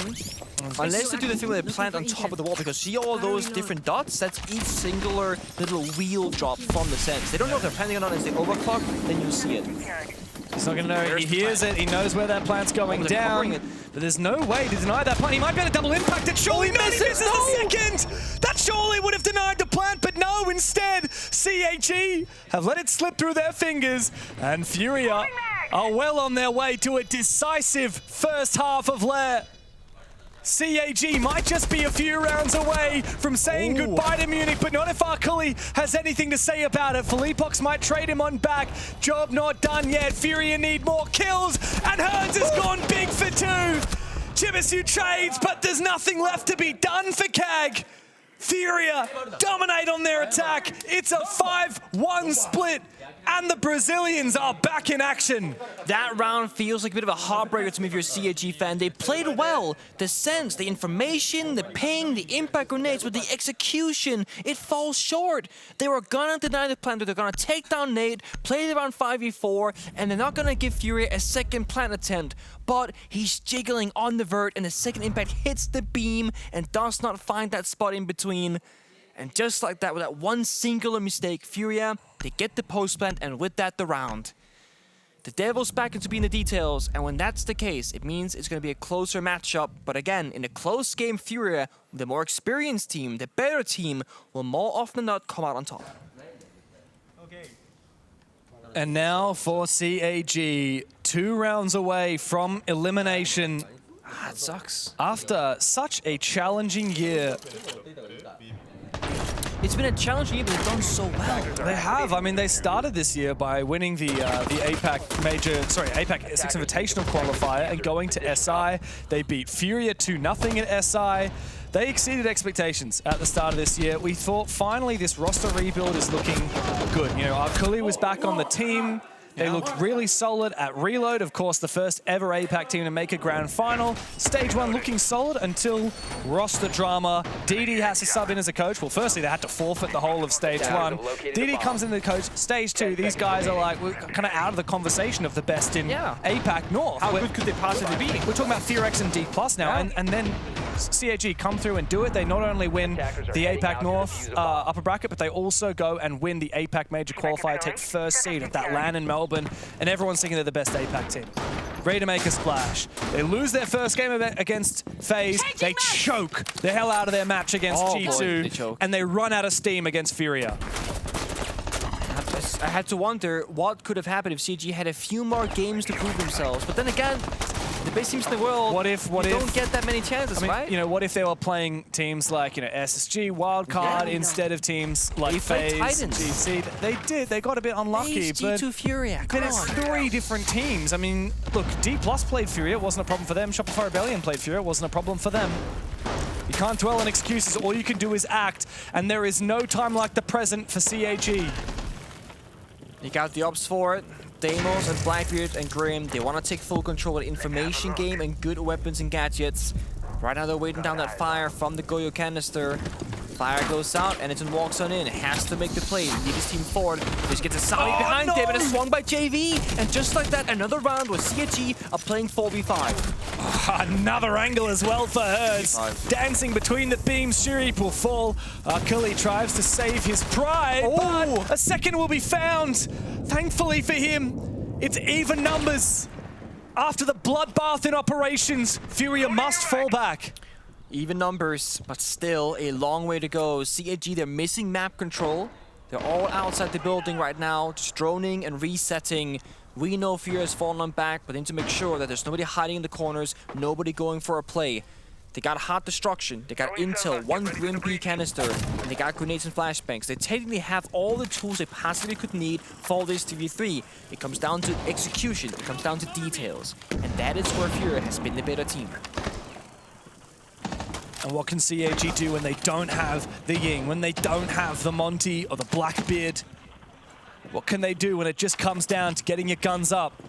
The last of the Grimm's Bees is about to be deployed by DD, and it lands square in position. However, straight on that jammer, KZ will not be exposed. Nade prone in his position, but KZ will fall regardless. Pox and Nade, the clutch up for Furia and claim match point, but Pox has fallen. It's all up to Nade, TCSG in hand, DD puts it to bed. CAG are not done yet. Simple but good. Simple but effective. And in that 3v3, when they were resetting the round, just droning it out, I could hear DD just talking the entire time. They are mapping out where the players were most likely and how they can pick it apart. Because, you know, breaching, planting, all those things, it can be a bit tricky against the smoke. So just trying to figure out where can we walk on in, what angles are opened up, which angles we gotta worry about, and take it from there. And it kind of comes down to Hertz going for a swing and a miss onto Arkuli, because he whipped half his magazine. Sometimes it's as simple as, guys, I missed my shot. And let's look at the energy from DD after that round happened as well. He's screaming every round, and he's IGLing every second. Isn't that the guy's incredible? voice gotta be shot soon. Like, dude, is this the missing ingredient for CAG all along? They actually just needed to go and recruit their coach back onto the playing roster. I mean, he's never played on this roster before. No. He's only ever been their coach. Maybe they just needed that backbone. They need that IGL, so everyone else on this roster who's a great fragger has that license, that permission to go and play how they need to play, take more risks. There's got to be a ton of respect from the players, because if you assign someone to be your coach, it's because you respect their understanding of the game, their knowledge, and what they're capable of. When that coach then has to become a player, again, because Stevie was a player once before, I'm sure there is so much respect from the players of CAG, despite the fact that they are more experienced than DD is. Because he is now their leader, he's their captain. Yeah. And they've not seemingly had any internal issues with that. It's funny, I mean, we've talked a little bit about, you know, obviously getting DD in onto the playing roster. That was kind of like a band-aid fix to what was a bit of a dramatic moment. What's the long-term plan, though, for CAG, right? Do you go and you recruit another really solid Japanese player? There are tons. For example, Nina has, for a really long time, been one of the best players in Japan. There's plenty of others on that list you could consider. Realistically, don't. Get a coach?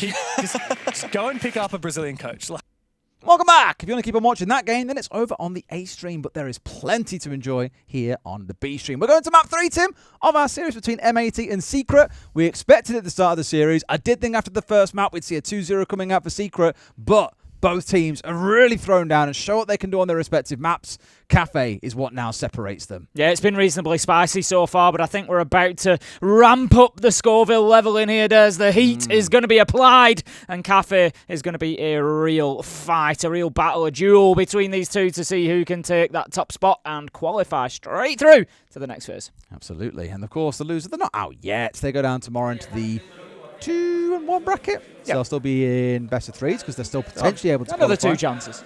Exactly, yeah. They've got an extra few lives to play with because you've had such a great start to the tournament, and that is your reward. However, it's probably also slightly exhausting having to play best of 3 after best of 3 after best of 3 before you even got towards the final. But if you ask some teams, they'd say, actually, we really like the warm-up, the fact that we get to play a bunch of best of 3s and figure out the things that are going wrong in longer series for us, or work on our map veto a little bit. There'll be various things that benefit them, no doubt.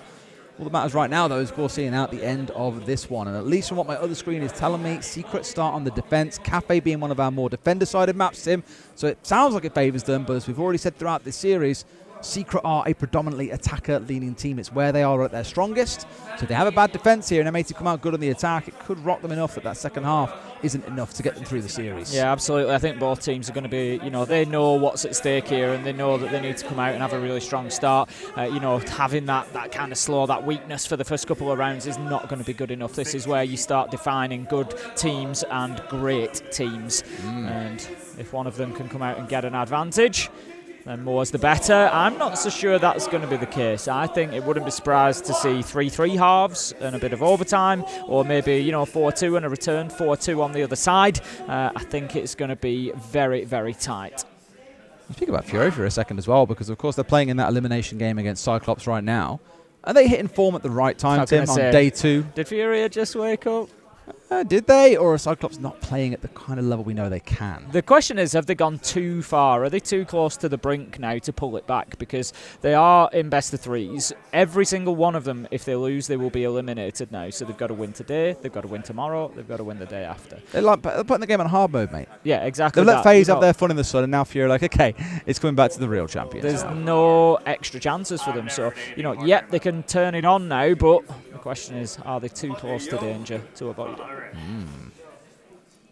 I think they could probably fight their way through. Yeah. The problem is if you get to the 2-2 bracket, and say for example M80 you've had a brilliant couple of days, they lose this series, they go on tomorrow and lose that one, they're at 2-2. Fury will come up against, again, one of the strongest teams that we have at the tournament. One of them has to go home. So you're kind of just by the very nature of being down there today in that losers bracket, occupying a slot that many would put, you know, I'll be honest, like a wild card or an Enterprise or a Weibo in there, but instead it's Furia, one of the best teams that we've got around the world. So it does make for some very, very tantalizing games on the last day of this phase. No, we're not talking about phase right now, Tim. We're talking about M80 and Secret. We'll talk about these two as we go in towards Cafe, as mentioned. Secret start on the defense, M80 on the attack. Let's take a look at our operator bands first and foremost. Yeah, see if we already spoke about, you know, the little odd unusual ban. Let's see if we get anything different getting thrown in here, or whether it is stock standard.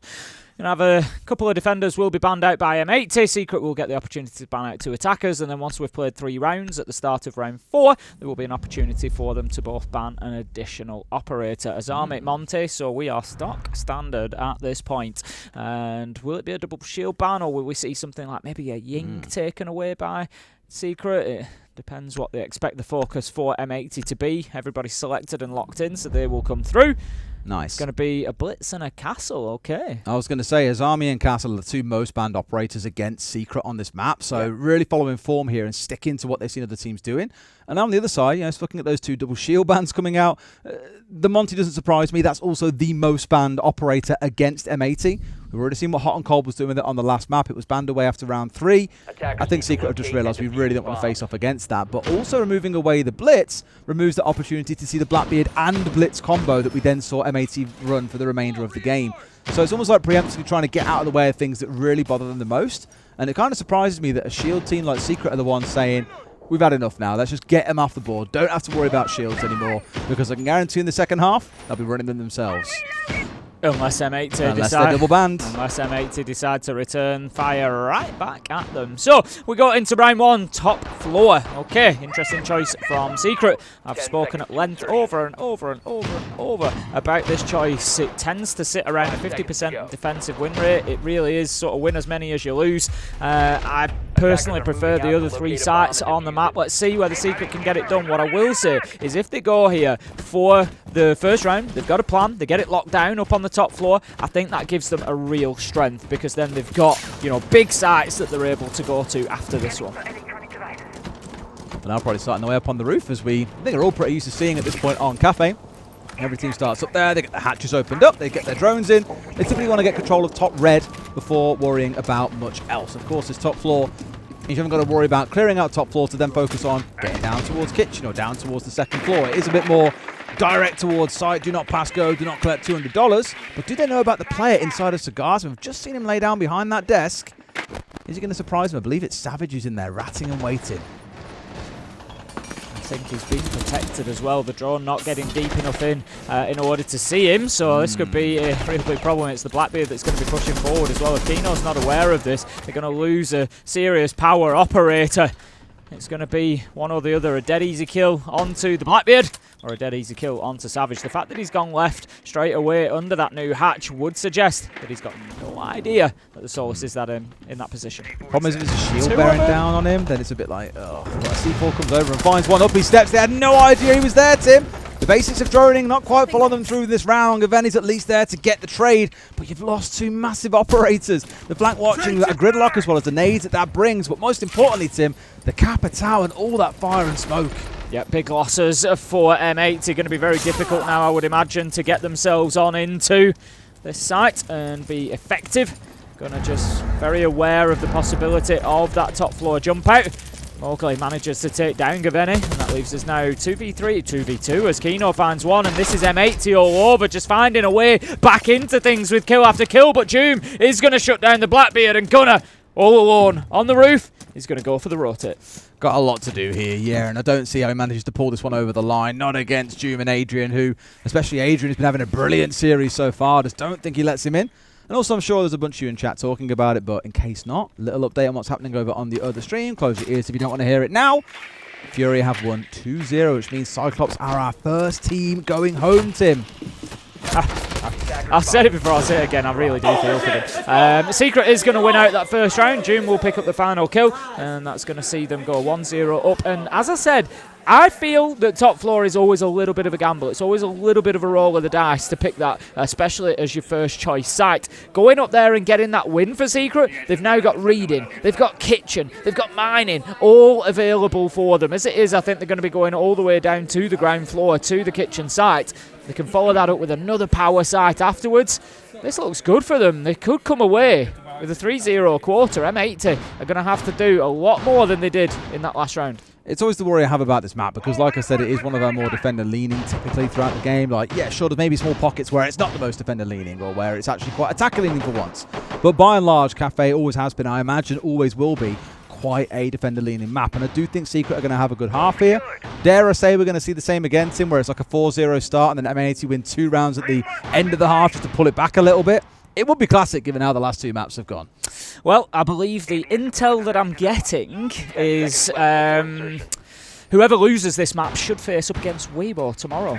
Oh, well, enjoy your trip home then, Weibo. So that's going to be, I tell you what, we thought that they might be losing today, Des, but they came out with the result. I think it is maybe going to be a little bit more difficult for Weibo when they get into the best of 3s, which they will be doing tomorrow. But, they've shown us today that they are no slouchers, able to play, able to win, and could well have a surprise in the tank. But I believe that is who our loser will be matching up against, and that will be a qualification match. They will have another opportunity to get themselves through to the next phase. Of course, the winner here will already be qualified and he'll just be enjoying a little day off.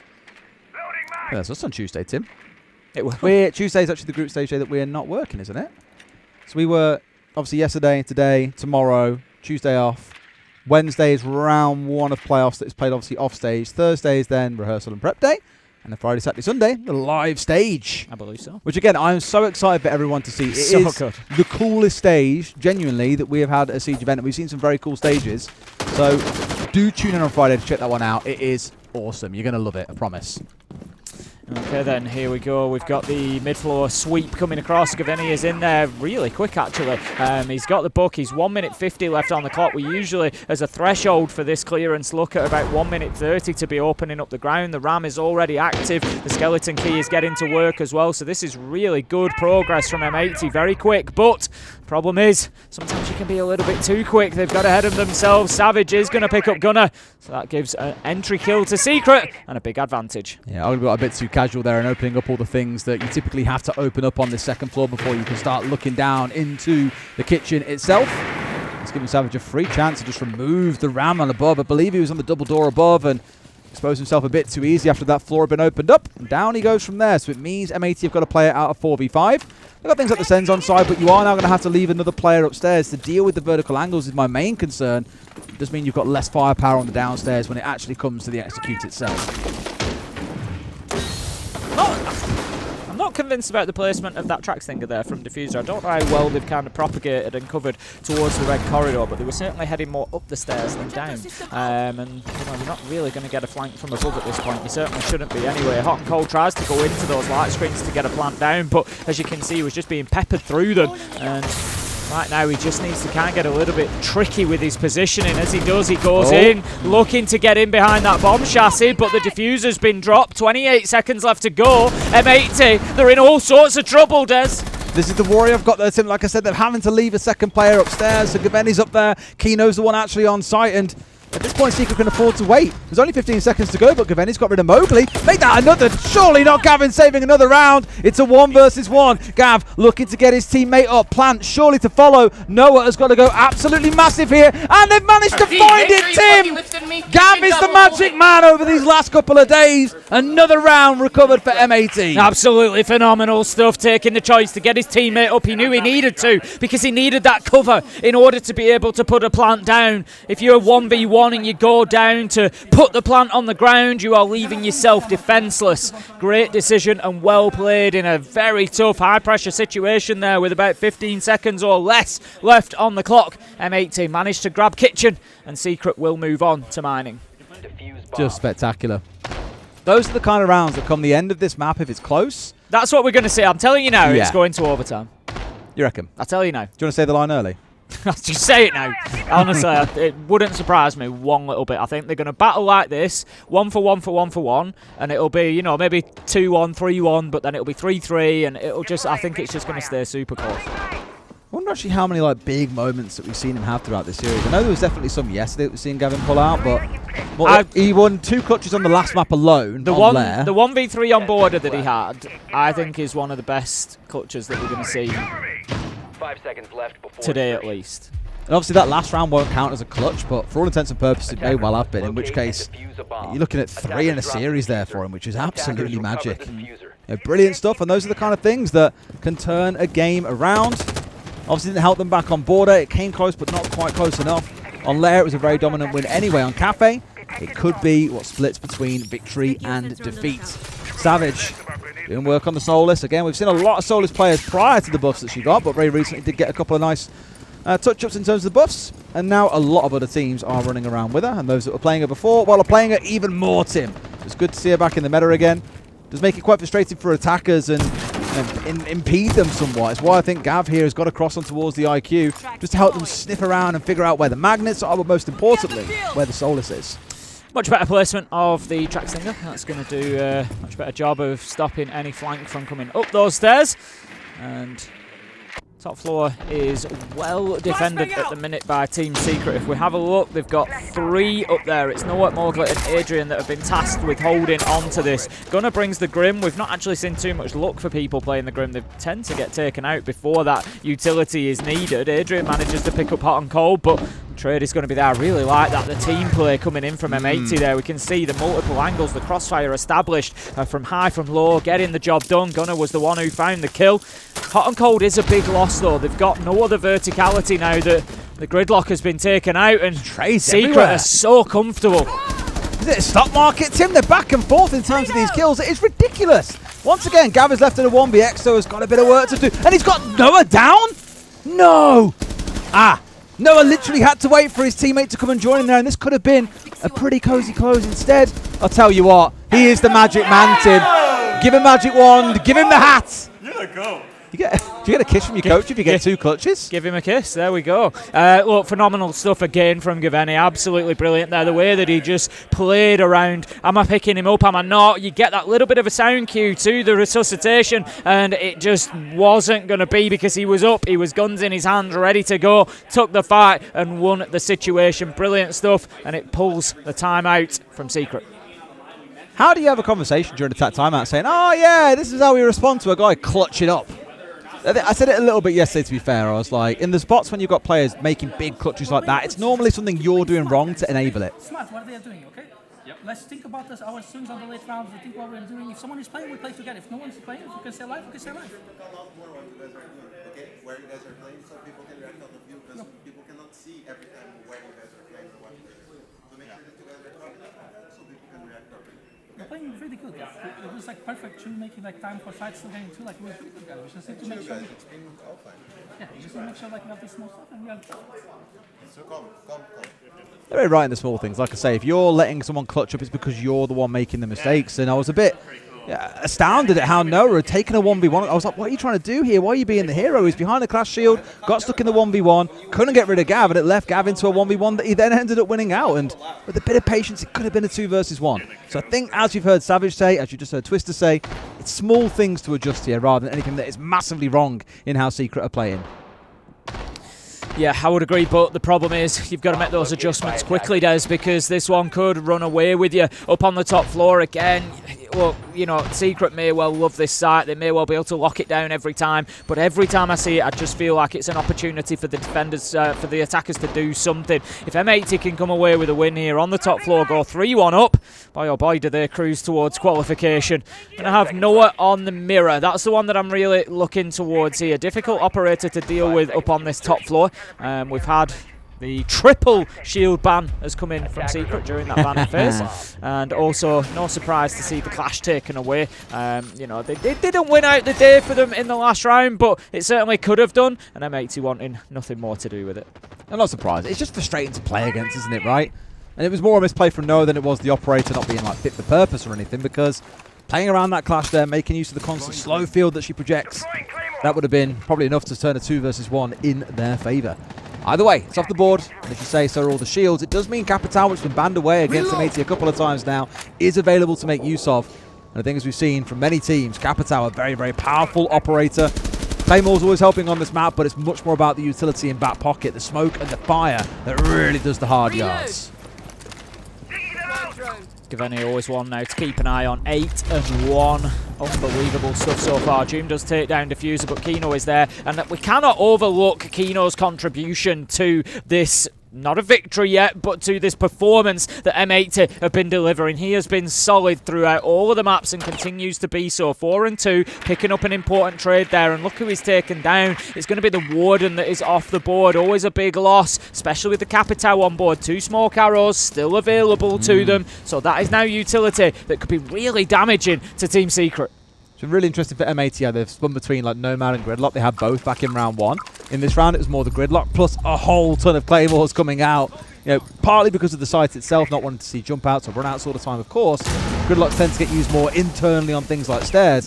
But it does just show they're very, very mindful of potential aggression coming out from Secret. Savage there trying to get into a pretty scary position, but dealt with handily by Gunner. Once again, the North Americans have got a man advantage. And it was running through that smoke. Wouldn't have happened to the Warden, for example. Kino manages to pick up Noah, but Adrian is there on top floor around those small bars to be able to pick up hot and cold. Now 2 versus 2. Mowgli is low health, playing around bar. You've got Adrian in cocktail, so there is a little bit of space on the other side of the map if Gunner and Kino wanted to move in from Cigar and Piano, but they don't want to have to play into that mirror window that's in bar back storage. Mowgli has taken up that spot. The problem is by trying to ignore Piano in that case, then you really restrict the options that you have. Can try and force the 1v1 here on towards the Iruni, sorry, of Adrian. No, sorry, it's Mowgli that was behind it on the Jaeger. He can't do anything about it as Gunner steps forward, finds one. Gav might be gone, but he's still up. It's down to a 1 versus 1. Kino, I mentioned he's been having a big series so far, Tim. Just got to find out this kill onto Adrian. No worries because of the bullet coming on through. But Adrian has rounded his way in towards storage. Secret get another round on the board, 2-2. Just shows the value of those bulletproof cameras. It was constantly lighting up the position of Kino. He saw him glance towards it, but he just didn't have time to take his eye off the gunfight. And again, I know I talk about Brava a lot, but it just shows the value of that operator. Often not banned out, often available, often left on the bench. You can get those cameras cleared away, then that might have been a different outcome. Secret fight back, 2-2. All right. They can. Now we can say that line of we have a game on our hands, Tim. You didn't say, I think the score was 1-1 when you said it. You're like, oh, it's going to overtime. And I was like, really? Were that early on? But so far, they are keeping pace with each other. Small correction from that tack timeout has got Secret back and cooking. But as I spoke about at the game start, Cafe is one of our more defender-leaning maps. They need to be getting the next couple of rounds on the board. You give M80 a 3-3, start to feel a little bit nervous about the possibility of that second half. A couple of changes coming in as well with the Ram and the Book joining us for this round. No surprise, we are attacking down into Kitchen, which means once again we're looking towards those verticals and ideally not losing the Ram too early on as well to a cheeky straight shotgun from below. Oh, there's no Bravo though in towards the Maestro. So I think Joom, I didn't see it at the time, but I think Joom hit it away because he had 3 of those bubbles still in back pocket and is now running around to get them out now that it's too late for M80 to be able to bring the Bravo along. So this could actually be a real headache, Tim. What's that, Des? Not enough Bravo use? I keep saying it, and I will keep on saying it. There's so much value to those clutch drones going in and being able to destroy and capture those defender electronics, and I just don't think that we often see enough of it.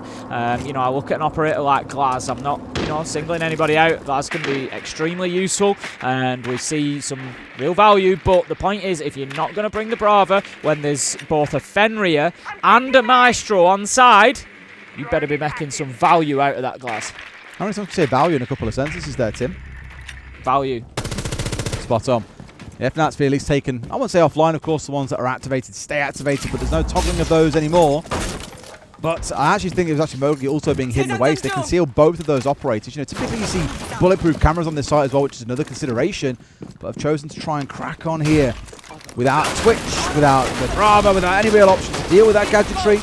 See how they get away with it. It's the same sort of timing as last time around, by the way. About a minute 44 it was on the clock as we saw these rolling on through sight, destroying all the floorboards. M80 at least showing pretty good pace to them in the round, and this time around they're the ones with the entry rather than being the ones suffering from it. The Book will continue to open up above, going to get around that hatch, just make sure that Freezer is a no-go area for the defenders, so that they can get this Heartbreach gadget down in safety. It's a common one to maybe get a Nitro underneath and wait for that Heartbreach gadget to activate, because it tells you there's somebody stood right there. And it's sometimes an opportunity. Adrian is going to keep it in pocket for the time being. Being on the Tubarão, he is going to be playing inside of VIP.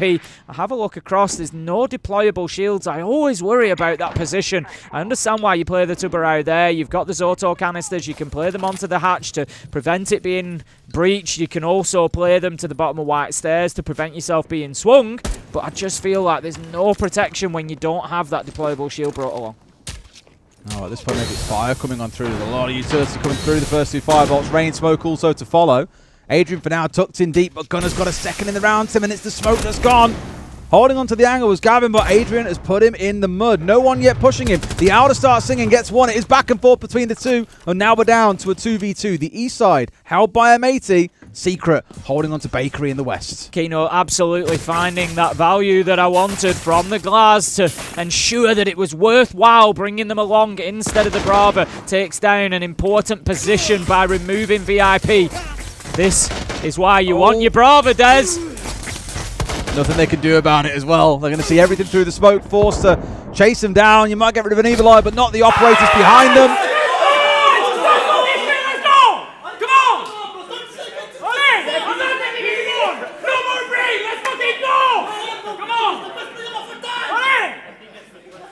I think they're a bit excited, Tim. I bet M80 wish they had a way to deal with that Maestro. They didn't see it, to be fair. It was very well done by Secret. They did conceal it away. But again, the energy is now important, I think, for the side of Secret. They've been very quiet the first couple of rounds, but since they've started getting a couple more on the board, you've seen those levels pick back up again. I think we've got a quick tech pause here while one of our players on M80 reconnects. And then we get things underway. I would say are there any questions for the chat, but I don't know how much time we've got. But if you've got any quick questions, give us a shout. We'll see what we can answer. I think the big problem for M80 at the minute is they've actually played well in, I think, more than 2 of these rounds. They've had some big moments in rounds that they've lost. And given that they're playing so well but are still behind, I think it starts to become a bit of a mental block then. It's, you know, you've got to be careful that that energy doesn't drop within the team because you don't want it to become kind of like, well, you know, what more can we do? And it starts to eat at you a little bit. You know, that's what they've got to be careful of at this moment in time, especially if Secret can win. I feel like round 6 is really, really big. If Secret can win this and get the 4-2 half, yes, they are moving on to the attacking side, which isn't going to be as easy for them. But I feel like it's just a big blow to M80 then. They've played better than a 2-4 scoreline at the half. Absolutely. And they'll know that.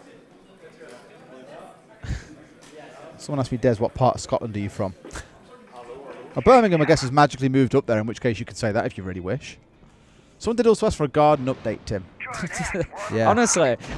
What's happening with the garden? In fact, someone else has now asked the question, so you've got to answer it now. It was once, I can't. I love everybody for this. I will say that. Thank you all so much for your patience and fascination with my garden works. You know, it got mentioned once as a bit of a passing comment, and it's developed its own little following. It's been phenomenal. We're very nearly at the end. The patio was relaid. The vegetable planter is in. I'm going to get some pumpkins growing ready for next year. That's the plan there. You missed Halloween this year? Missed Halloween, but I took the seeds from the pumpkins that my daughter carved this year. So the seeds will be going in the vegetable patch, and hopefully next year we will have some homegrown bad boys to carve up.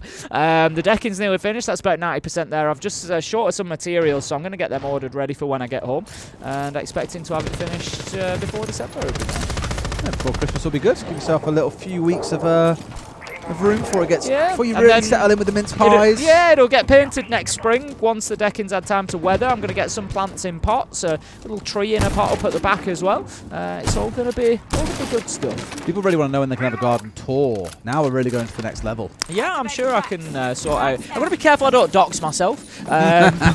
You know, but yeah, we can sort out some photographs and whatnot. We are back in, as you see. Managed to get Gunnar back into the lobby, so the game can continue. How things stand, Secret, they're eyeing up that 4-2. It should have been the scoreline they had ready from the off. But M80 have certainly made them sweat all throughout this half. That attack timeout proving to work wonders for Secret, as they've won the last 2 rounds in a row off the back of it. And in this round, very heavy on the intels and now with the mute, the Mozzie, the Soul is coming on through. A bit of an early scrap coming on here as well. That's a great C4 on the other side of the wall. Diffuser, no idea it was coming. Pays for it with his life, and after how well he's played in this series and yesterday, Tim, he's 0-6 here on Cafe. Yeah, it feels like the momentum's just starting to kind of creep away from M80 a little bit. Secret building up ahead of steam here. Will they be able to find that next gear? Mowgli takes out Kino. The battle is still going on for top floor as Gavin works around Cigar, trying to push into Piano, keep them guessing. It's Gunnar that's going to find the kill from White Stairs window. Manages to take down Mowgli roundabout Pixel, and that can just give a little bit of space here for M80 to push forward. Everybody now has dropped back from the top floor for Secret, so they do have control, but they are 3 versus 4, so Secret with the man advantage. At least for now, yeah, and of course they're the ones where it's all in their favour. They're on the defensive side as the attackers begin to lose more and more of their players. Things get that little bit tougher. A C4 actually finding onto Unfortunately, one of the gadgets of Ram, but it just gives away what's going on. Gunner taking out Doom. 3v3 with less than a minute to play, mind you. They're going to have to figure this one out pretty quick and be mindful at the same time of any would-be flankers coming up towards them. It's Noah I'm looking at the bottom of Brown, but it feels like Gunner knows about that one. Dropping down those Grim Bees to keep them at bay for a few seconds so they can focus on the site itself. Yeah, there's a lot of low health across everybody here. 4 of the current players on the board have got less than a full complement of health. There we go. There's a lot less health now available on the side of M80. They find themselves 1 versus 3 after 2 quick kills in succession. Noah is simply a breath away from death. It's going to be the easiest one for them to pick up, but I'm not sure they're going to get the opportunity. As Adrian is led prone in the train, and he delivers, manages to take out that final kill. And that's going to be Secret 4-2 on the half, and M80, they can honestly feel a little bit hard done to there, but Secret just elevating their game now. That scream was a bit of a jump scare, wasn't it, Tim? But the energy is serving them well. That's 3 rounds in a row. They've closed out there with relative comfort.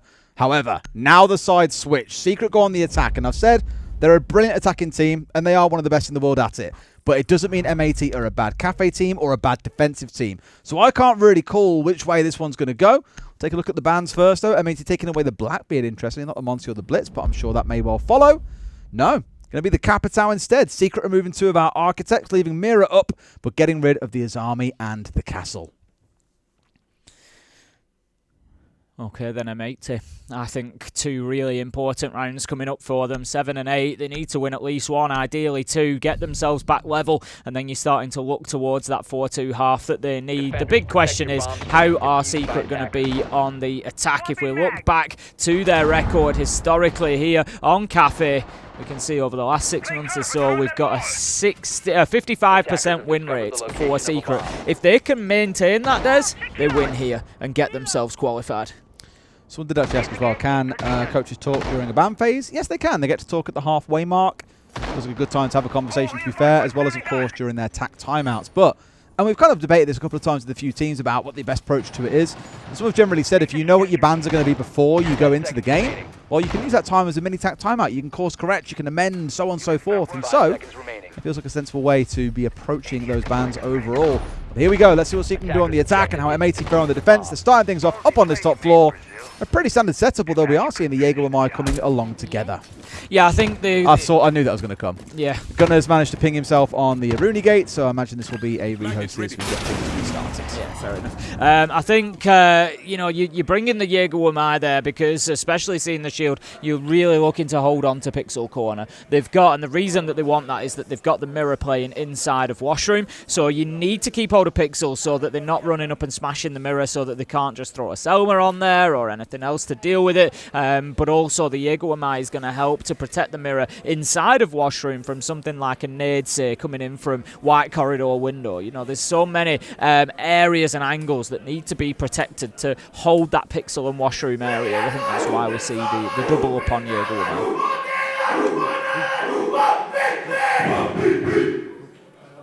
I think SSG are about to play a game of Siege, Tim. You think? Maybe. Just a sneaky suspicion. They are ready to go. Just got a feeling. They're going to need to be if they lose, they're out. Yeah, it's crazy to think, isn't it? Some of the teams that we've had down in that lower area, spoke about Furia. You know, it's just been mental seeing some of the teams that are down there. So people can understand what's going on.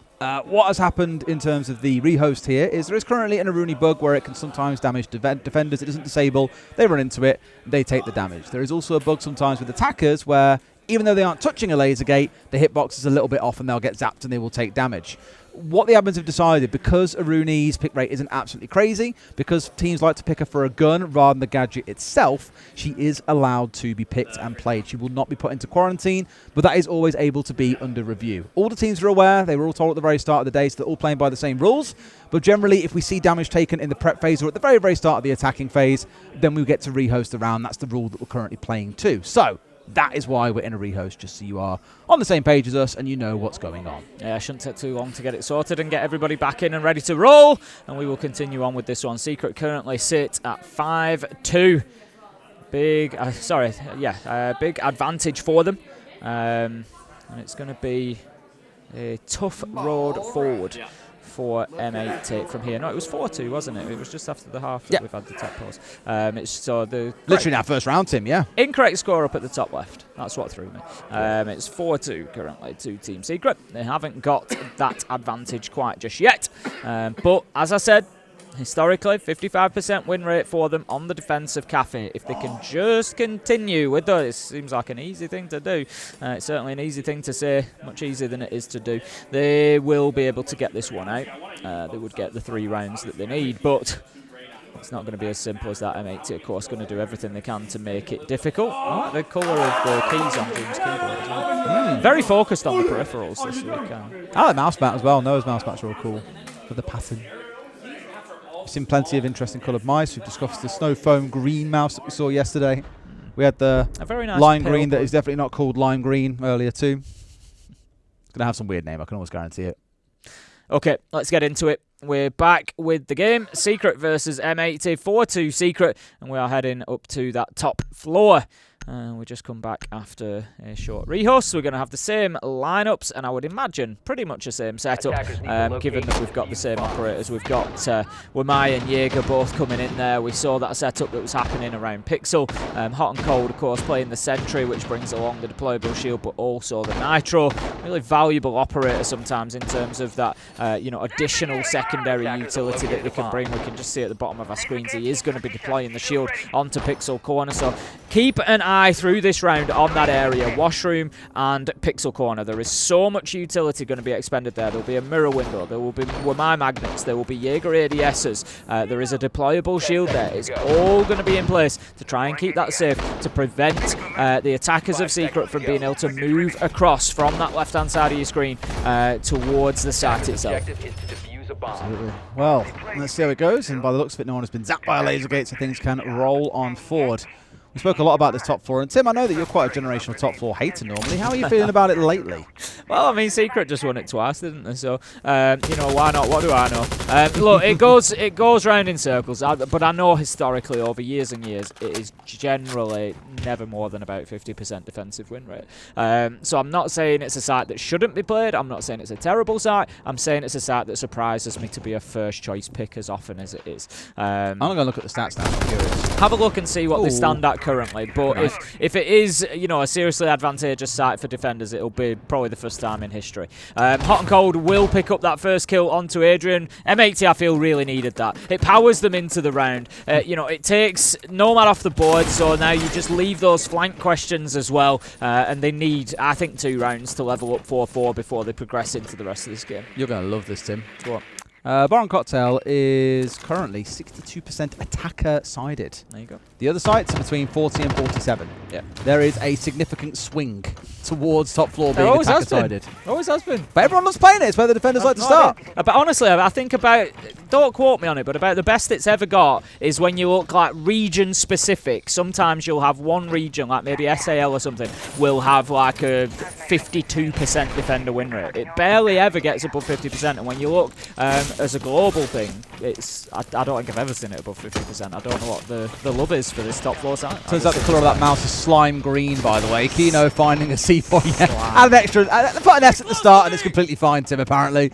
Savage in a good spot to put pressure on here, but they are in a 3 versus 5, Tim. There's 4 players out of bathroom at the very least, but there's still 2 more hanging around in storage. Not too pretty, but has got to find a kill. He does just that. Diffuser clocked through the brain at range by that pistol. Now gives his team a little bit more room. Forced out to charge on through. A well-placed name from Mowgli. Gets rid of Gavin, and suddenly a 5v3 becomes a 3 versus 3. Yeah, a lot of this was going to come down to that Pixel Corner, as I suggested, and it has. Secret have come through and dealt with it fantastically well. Used the shield to power their way over. Gunner is low health as well here. Savage takes some damage, but it's Mowgli who's going in and really cutting this one wide open. Manages it's Noah to pick up the final kill after Mowgli had really carved a path for him. And that is going to be Secret getting themselves 5-2 now. And it is not looking good for M80. They put an awful lot of stock into Pixel Corner and Washroom. And it was as simple as walking a Monty through it. Oh dear, M80. That energy in Secret is unmatched right now. Noah and Mowgli especially. There's a little bit of a love affair going there. A bit of a bromance, I want to say. Always hyping each other up, shouting down to each other when they have a big moment. In that round, it was Mowgli with an enormous, monstrous 3K. But really, for me, a lot of that work was done by Savage. The pressure that he created, pushing in towards bathroom, up through storage, dodging away from the C4 that came up from below. A lot of work being done, and showing that maybe, just maybe, we should have banned away a couple more of those shields, Tim. Exactly that. You know, you've got rid of the Capitao. Wouldn't have been... Look, it's one of them. You know, you change one thing and everything changes around it. You know, if you leave the Capitao on the field, they're not going to deal with Pixel Corner. They're not going to deal with Washroom quite as easily because, of course, you know, the ADSs and the Magnets will pick up those crossbow bolts now. So it's, you know, it wouldn't have been that straightforward, but still, you've got to look at it and say that Secret are just playing the game fantastically well. They're playing to what's in front of them. You're going to give us the Monty? We're going to use the Monty. Savage is going to bring it along again. We know how good Savage is on the shields. You know, and whilst it's available, they're going to keep abusing it. And this one could be over before M80 get the chance to ban that Monty, which I'm sure is going to be the next ban. Oh, absolutely has to be be honest with you. Like, you did ban that, and you might well just run the Blitz is the problem. You know, they've got other options in their back pocket that they're more than happy to make use of. I just worry that that gap is now a little bit large. 3 rounds, it's more than the number that M80 have got on the board. Makes it feel like not quite an impossibility, but a very, very difficult challenge to be able to recover it. I'm not saying they can't do it, I'm very sure they can. The Secret are showing their attacking chop so far. The start to march on forward, and honestly, I don't want to put this on him as well, because they've had a brilliant series going 13-11, then 13-5. But currently, Diffuser is sat at 0-7 on this map, Tim. Just when they need him to get through this series, he's having a bit of a quiet one, and that is a real shame. He's dangerously on HP now as well. We're really not having a great time here on Cafe. Oh, that was a beautiful spin. Fair play, that was beautiful. Mogler's going to pick up 1, but M80 are going to pick up 3. You just said Diffuser wasn't having the best time. And there he is. Round 8 is where he starts. Manages to pick up a double, even though he's on super low health. And that gives M80 now a position of 4 versus 2. Diffuser probably going to be reasonably easily dealt with, so you could kind of look at it more of a 3 versus 2. He can't be going aggressively looking to get into gunfights. He's just going to have to take opportunities as they present themselves. But Secret right now, 2 of them are just starting to work and do what they can. Adrian is going to be the one down at the bottom of red stairs who can maybe start pressuring towards site. There is that small little bit of... Very separate at the minute, though, with Doom on 3rd floor. Yeah, literally opposite ends of the map. Got a bit of work to do, but of course can create a bit of noise upstairs. Hacking out cam's never a bad idea either when there's a Valkyrie on side. So we'll give them a little bit of information as to what's going on. You can just immediately see Mowgli, Savage and Noah all flick straight to the bulletproofs, all to the Valkyries, to figure out what the Nora is going on throughout the map. A call coming out here from Doom as well. Only Kino not tagged up by it because he's inside the field of a mute jammer. These 2 of the players immediately removing it away. You know, Diffuser's the one that's a bit of risk here, I think. 1 HP to his name. A single bullet will be enough. We haven't got a lot of time, Tim. We're going to have to start this push on forward pretty much now. And they don't seem too intent on doing so because they know that they are going into the Lions Den. M80 have played this well and just held their positions. There you go. They knew it was coming. Diffuser has given himself every opportunity on low health to get 1, make it 2. What were we saying, Des? Yeah, all right. bro was reminded, oh yeah, I've got 13 kills on the previous 2 maps. I need 13 here as well. That's 4 in a single round. Given he found nothing for 7 rounds in this game, that's a great way to get yourself reintroduced. The gap narrowed down to just 2 rounds, 5-3 to Secret, but M80. A call and attack timeout. We'll see if we can hear what Fabian says, because normally he's quite loud.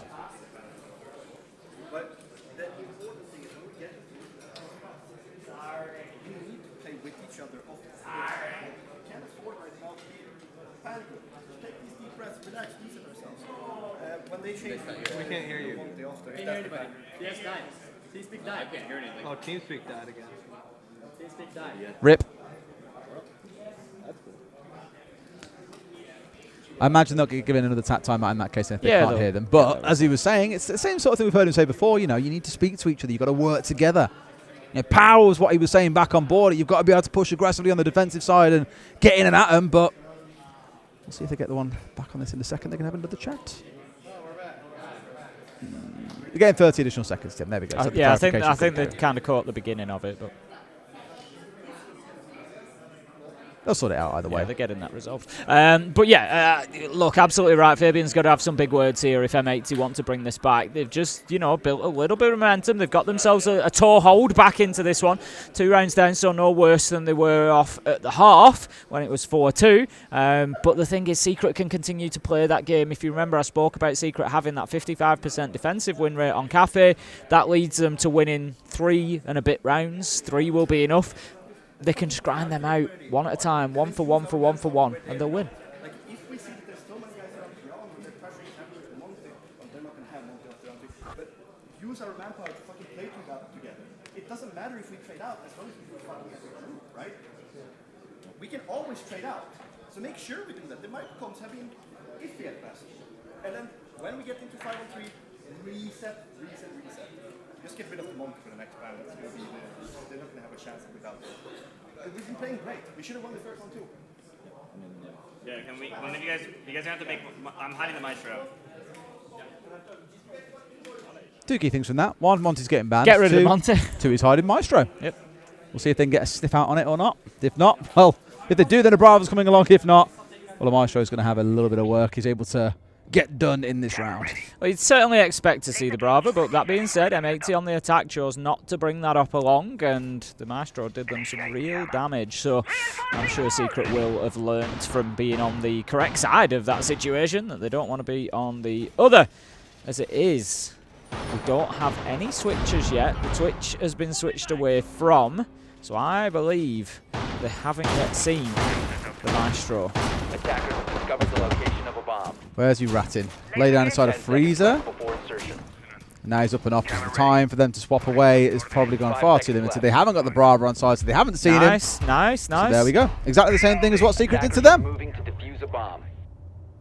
I think I'm always a little bit frustrated in that I feel like it's a reasonable assumption to say that Maestro's going to come along when you're down on the ground floor. If you're looking at a kitchen defense, I think it's a reasonable assumption, and I don't think you'll lose anything by bringing the Bravo. Should assume it's a non-zero chance is what I'll say. Yeah, so I think just stick the Bravo in, and if you get to a point where you're drawn in phase, you've picked up every operator, and you know there's no Maestro, and you want to switch away, then great, do so. But you're not losing anything by bringing the Bravo. She's great against electronics, great gun, no problem at all to have her on the side. So for me, I think chuck her in anyway, and remove, if absolutely sure that you don't need it.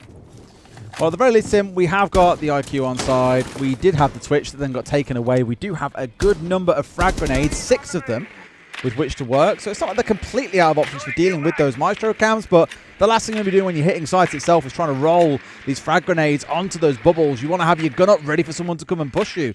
So it is going to impede Secret. It is going to be a little bit of a nuisance, but there are ways they can work through it. But first and foremost, Tim, they've got to worry about the 5 players on the other side and what they're doing to keep them at bay.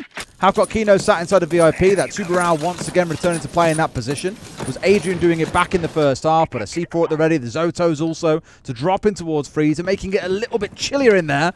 So a C4 can land that a little bit smoother.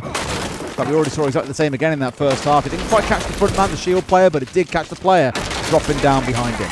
In complete control of the upper levels of the map now, Team Secret. We see the sledge get into work. We'll be joined by Doom, I would imagine, on the other side of things, maybe in mining and train, just doing a little bit of opening up as well, so that they can start. The main purpose of this is, one, to clear utility, soften up the site, but the other main purpose is to force those defenders away from site. You don't want them sitting in those power positions and playing wherever they want. So by doing this, you prevent them from being allowed to. Kino on Tubrau is going to be throwing that angle that I suggested through from VIP onto the hatch, just preventing that hard breach charge from going off and delaying the inevitable, but delaying it nonetheless.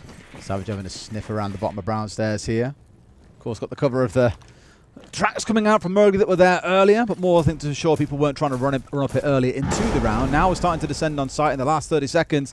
They've got to get a bit of a wiggle on, Tim. Like, yes, trying this little bit of a different approach with Savage is well and good, but the rest of your team need to make some moves happen. They're ignoring Fireplace Hatch entirely and trying to use Savage as bait in a sense. Can Can they get the player laid down? They should be able to. Great snap from Noah as Kino is gone. In comes the round, but Gunnar is just a little bit too ready. Savage dropping the shield, pistol out, gets rid of him himself. A 3 versus 3 to ensue with only 10 seconds to go. That Aldo really can sing when being pushed in numbers, and there are the final kills coming in. Gunnar did the damage from behind the bar there. Not only were the Maestro bubbles important, but Maestro himself, we often forget that he's got that super powerful weapon that is just going to cut through you like a laser beam if given the opportunity.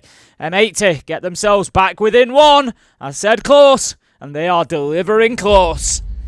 All right, interesting that one, because I feel like it was partly of Secret's own design. Like, they tried a bit of a different attack, but they were very, very slow. You know, it wasn't until the final 30 seconds they were even starting to wonder, look at hitting that ground floor. There was nothing inside of site itself. Yeah, a little bit of vertical control being opened up, but the Evil Eyes still stood. Every single player on M80 was still there, and so I kind of feel they just left it a little bit too late to make anything happen. That led to that little mad panic and flurry at the end. Admittedly, Gunnar played it brilliantly and managed to close things out for them. Interestingly, the Evil Eyes are onside once again, Tim. Maestro coming along here for the second time in a row. Do we see a Brava now? Because they're hiding him again.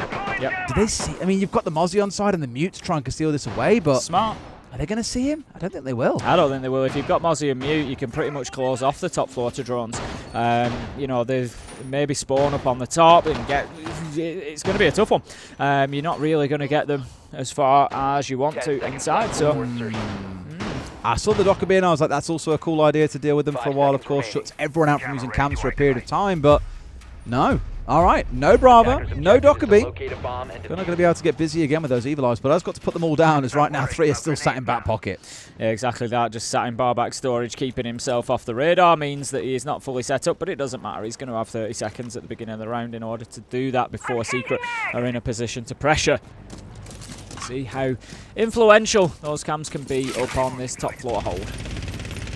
Not as influential as downstairs, admittedly, because they're easy to clear out. You can roll nades in for them, for example. Downstairs, you need to have vision really to be able to clear them off. Reload. Top floor, it's a little bit of a different story, but we'll still have an impact of that, I'm sure. Even if not the zapping and denying an actual diffuser going down, it's more about the information that it provides. There's a lot of utility you feed across to the rest of your teammates with those. You see how things carry on. Really, though, to my mind, up the 3 C4s in back pocket here in Hot and Cold, Kino and Diffuser's back pockets. Use that to get below later in the round and either plants out. Wonderful stuff, and it will demand for Secret that they clear in below as well. And right now, it looks like no one's working on that. I say there are a couple of players on the bakery roof, so they are around the area. But at some point, you're going to have to work your way through the map. Take out all the drone utility. Deal with any potential C4s below. Lots of obstacles still in front of Secret as we've got past the first 60 seconds. I think one of the Evil Eyes was dealt with from the skylight. We saw the nade being bounced back towards it, so that should be one gone, cleared off the pillar. Yes, it is. And so we still have other problems that need to be solved here, Secret, before they can get too aggressive. Savage has moved in, got himself into Cigar. So that gives them something at least. 2 smoke canisters in pocket, so he will be able to cause a nuisance, but it's more Pixel that I'm thinking about, and that's exactly what he's looking towards. Kino needs to be careful, but how about that? It's Diffuser who manages to peek around the corner, take him out through the smoke. What a start. Let's just pre-fire into the smoke there, knowing that it's exactly where he would play if he were on the glass, and Savage is still the most obvious place in history inside the door frame itself.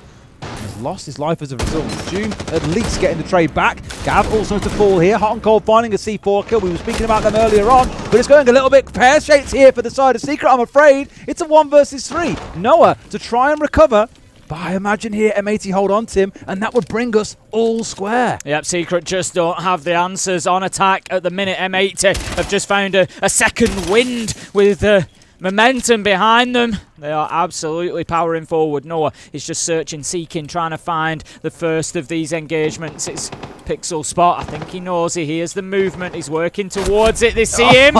And Kino able to take down Noah poetically through the hole that he had created. Beautiful stuff, and that's 3 in a row now for M80, Tim. Certainly fighting their way back into this one. The momentum is with them. Can they 7 and 5 it, though? They'd need 5 rounds in a row to achieve that. At the very least, overtime could be abound, but you can't see them now letting Secret win the next 2 rounds in a row. No, it'd be a big ask to go 7-5. But I'll go back to what I said at 1-1, Des. I've got a real feeling for some overtime. Many bombs as they can. All right. Turns out you might be rubbing that crystal ball of yours, mate. The crystal noggin. It's almost as if I've watched a bit of Siege before. Just a few thousand games of it now, Just mate. a few thousand. Yeah. We are up there. More of the same again with the Mutant Mozzie coming along, but now swapping things out with the Pulse to join them. They are playing on the downstairs and leaning heavily into C4s. 4 of them being brought along, and that single bulletproof, I expect, will probably go into upstairs. Inside a cocktail, give us that beautiful view across the entire bar, and demand that Secret work their way across to try and clear things out. Top floor. Top floor is what it's going to be all about. We've got the Brava brought along. Interesting when there's no Maestro. And not too much in terms of vertical possibility here. Of course, Brava having that shotgun. Mowgli also will likely have that secondary on the gridlock. So they do have, you know, some that they can work with, but no buck, no ram, no availability to quickly get those angles opened up. They might not be too worried about them, though, given that it's mining. I've actually seen where the bulletproof's gone down in red corridor, looking in towards mining itself, which to me just screams they want to play C4s from below. They're not looking to actively try and trip those above. I thought for a second that was a kill. I was like, hang on a minute. Not looking for kills so much onto the top floor, but more looking for them from below later into the round as the plant is going on down. So keep an eye on how this starts to shape up. Hot and cold will be the key towards making that work, but having that bulletproof there to see if they do hit the site, it's certainly not going to hurt them too much more. And in the one round that we see a Brava coming along, Tim, it's already gone. Mowgli is going to be able to just force the player back from underneath Skylight, but like you say, the Brava taken out before the clutch drones could likely have too much of an impact here. It's going to be the Banshees and the Mute Jammers that breathe a sigh of relief. Gavani takes down Doom, gets carried away and takes down Diffuser as well, but bloodlust. That's it, it's just go anything that moves, he's going to take it down. 4 versus 3. And that's the Lion gone as well. Another one of those big execution operators. Your Grim and your Lion could have combined to create a lot of space and a lot of static, positions for the defenders when you wanted to move in to get that plant down. That's not going to be possible. So now Secret need to be thinking outside of the box. They've still got Savage, but it puts the pressure on him. It makes him more important on the Grim. He's the one that's going to have to create that space if they do go for an execute. He hasn't seen the second. No, he's seen him. Okay, he's seen both players now in fireplace. Just laying down there at the last second was whoever it is that's inside the fireplace with him. I believe it was the Malusi and the Mute that are tucked in there together. No C4s between them, of course. Malusi not having the one and Mute having already made use of it, which means it's Hot and Cold and Gunner that are going to be the ones being a bit of a nuisance around the map. You can already see both are down on that ground floor, ready with those C4s to rip sidewards. Now Secret are starting to try and look for this hatch drop to challenge these 2 players inside a fireplace. Savage tried to get the diffuser down for a second there, but was taken out by Hot and Cold. And right now, they're going to have to make a move. They can't try to hold on from above. They need to come and get that case. Noah manages to find Gunner. 2 versus 3, 35 seconds left to go. Secret are moving, but they've got the pulse to deal with underneath. Hot and Cold is just feeding that intel. He's got a nitro in hand. There's a lot of possibility for him to find a kill from down there. Gavani manages to find Mowgli, and it looks like M80 are going to be the ones with the opportunity to close it out in regulation. 15 seconds left to go. Noah battling for his team, for his life, for everything he can. He manages to get 1 2v1. Can he do it in the 10 seconds? They will not give him this, Tim. Absolutely no way. Tucked inside a train here. He knows that he's in there, but has got to win the fight. You just don't win against Kino with a shotgun. And Kino, I've got to give a shout out to. I was going to say, Gav will probably be my MVP for the series, but Kino's outperforming even him right now. He's looking absolutely fantastic. Yeah, Kino's had a great day today. He's got a lot of kills on the board, but it's not been just about the kills. It's been about his positioning. It's about spots that he's held and the way that he's held on to powerful spots. Really, really good for Kino. So listening there to what Savage was very, very fervently saying to his team. Realising that they are letting this slip away, Tim, not forgetting that's the 4th round in a row now that M80 have won. Secret looked all right after round 7. Mowgli's big 3K. I was like, oh, these boys are on it now. They're going to get this one done.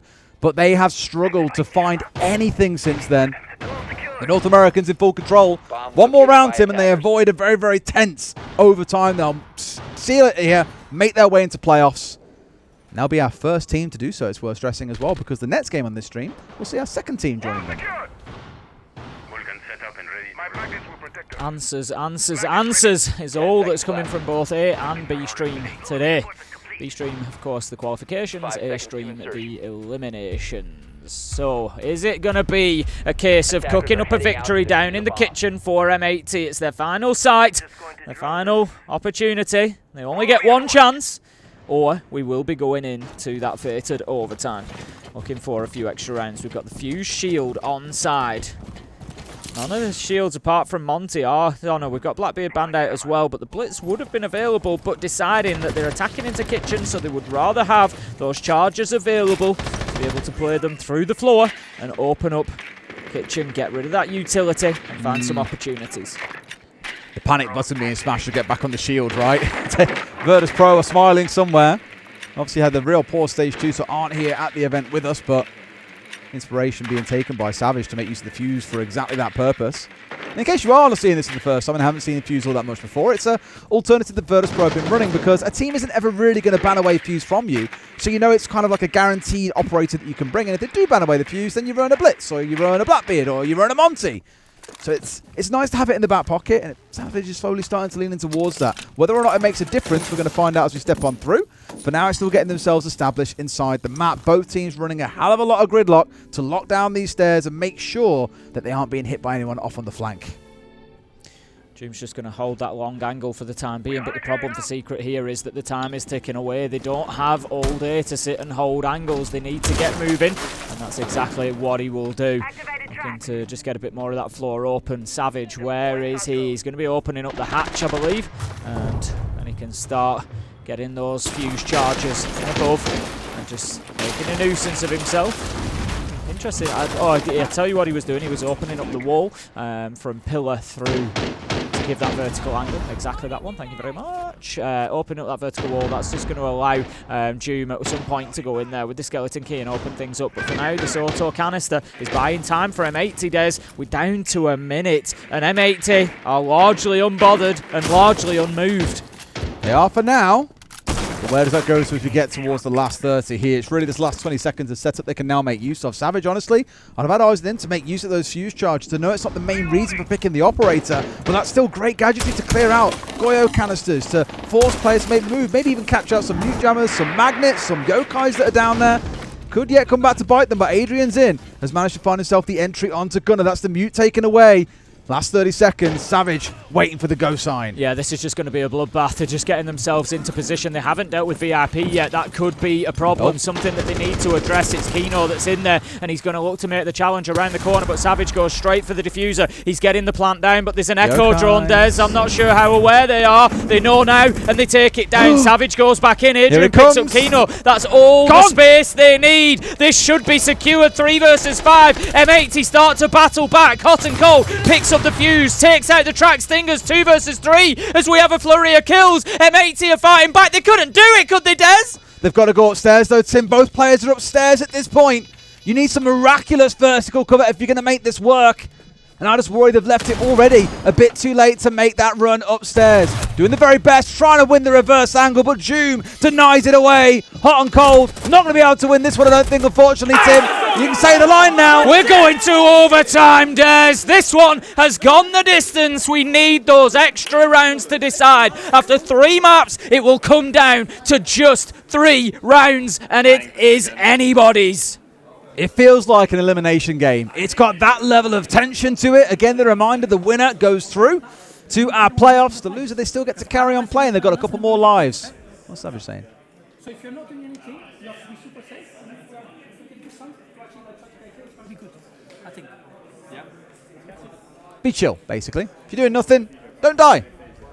Forehead. But 3 more rounds to settle how this goes. It's M80 starting things on the defense, Secret on the attack. And we have seen defenders generally have the better run of things. So M80 did find 2 attacking wins in their first 3 rounds of this game. So it's not to say that attackers can't do it. It just feels more likely that you'll see the defenders walking away with it. So I'm behind M80 for this one, Tim. At least on my expectation. I'm sure Secret can surprise me. Okay then, boy oh boy, we're going to find ourselves going to mining as our first overtime site. M80 on the defense. And let's just have a look at that setup. They've got the Valkyrie with the Nitros, 4 of them. lined up. 3 of them lined up. We're going to see a couple of drops, and I think we will just have a little rehouse coming in whilst we get everybody back into the lobby. But, you know, let's just go beyond that, assuming that they look to play the same sort of strategy once we go back in, mining with the Valkyrie cameras. If you can keep them hidden away, if you've got the good spots up in piano, those nitros could be absolutely lethal. Need to see great use of that utility if M80 want to get this working. I'm not sure what our rehost is for this time around because there was no Aruni in the lobby, but I'm sure we will crack on with things very, very soon. In fact, PC crash is what I've just found out. Nothing nefarious on this one. Nice and simple. Twister's just dealing out the shoulder massages there. He's giving the players a little tension, just ease it out of the shoulders. Technique looks great, to be fair. It does, yeah. He's on it. He loved it. If everyone else knows, do I get one? No, you don't. Oh, yes, you do, really. Yeah, all the boys get one. He looks like he's enjoying it a lot more than Mowgli did as well. Going to be ready to go. The problem is, Twister, calm down. You don't want them too relaxed. You know, you need them on the edge here, ready to take loose, the gunfights. That'll be slippy. Do you think? That's a German for you. He does not look pleased about being touched, does he? Brilliant. That's such a June reaction. I love it so much. But Noah's like, when's my turn? When's my turn? Lock in. It's coming. Here comes Twister. There we go. He didn't look too pleased either, to be fair. Concealing his reaction. I want to say he's smiling. I think he looks happier than Joom, at least.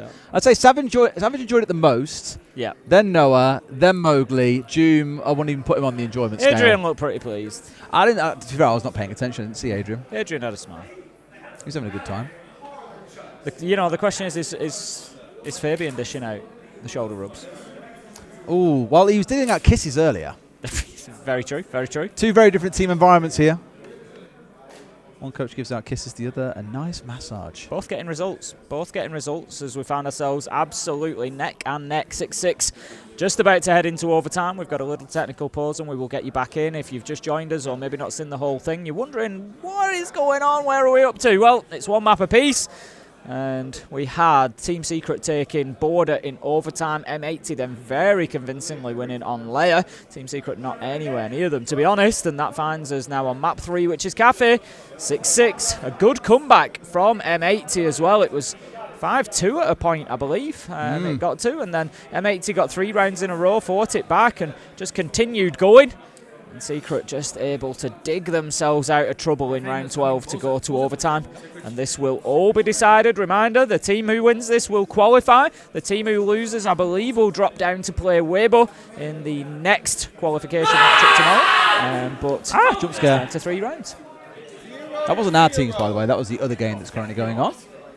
Which I did have a part of my laptop a minute ago, actually. I've now lost it. It's SSG versus NIP. And right now, wow. Yeah. I mean, SSG are up 5-0. But I imagine if they've now accelerated ahead and we heard that scream, then they're probably up. Okay, maybe not. 5-1 they end up. 5-1 defensive half on Clubhouse, Tim, is nothing to scoff at, though. Nah, it's pretty good, that. Great start. NIP are a team that also haven't really got going so far on this major. There's a couple of them that have had slow starts. Fury, as we saw, they've kind of now recovered. NIP, it might be too little too late, unfortunately. Defenders, protect your bombs from being defused by attackers. Yes. Protect those bombs. Indeed, indeed. That's the name of the game. M80 start on the defence, and it is indeed going to be Train. They are going to stick with Hot and Cold on the Valkyrie, and they are going to stick with those 4 C4s that I was talking about. They've got 1 bulletproof camera, so the intel is going to be there to give them the information that they need. They've got plenty of opportunities to get those nitro kills, so I'm going to keep a close eye on that utility usage and how much they gain from it, because they've really put a lot of their eggs in that basket. Secret are going to be coming in on the attack, and nothing too unusual there. Joom is going to switch away from the Deimos, go to bring the Bravo. I think that's absolutely fine. I would have expected, you know, those vertical challenge coming in with the tracks had he remained on the Deimos, but I think, you know, taking away the Bravo, go and grab the Banshees. I think it's going to be the Malusi particularly that they've seen that's influenced that pick, so that you can take out those Banshees and just clear your path a little bit. Also, the free information it gives on the other side, right? If you don't destroy them and obviously they stay outside, then it reveals when the defender's running past them. Good for watching flanks, good for knowing any kind of maneuverability taking place inside of the site itself. Well, there's now being hacked out. There we go. Free bit of intel for you at the top of brown stairs. Lovely. Oh, and that bulletproof too. There you go. This is the value of Brava that I keep talking about. You know, we've almost always got bulletproof cameras in the lineup. There's always something to be stealing with those clutch drones. We get the silent entry as well after the double knock coming in from Doom. And he's going to walk straight away towards bottom white. Nobody there to challenge him at the minute. And I tell you what, he could catch somebody out here quite easily if he gets the top brown unchallenged. Ooh, well, he's up here. They've no idea. Oh, I think he saw a flick of the gun, but not enough to be able to bring down the player. Sat ready and waiting, but I think they're probably conscious that he's in the area. Now they know off towards his left. Is ring door going to swing? Yes, it is. It's Gunner.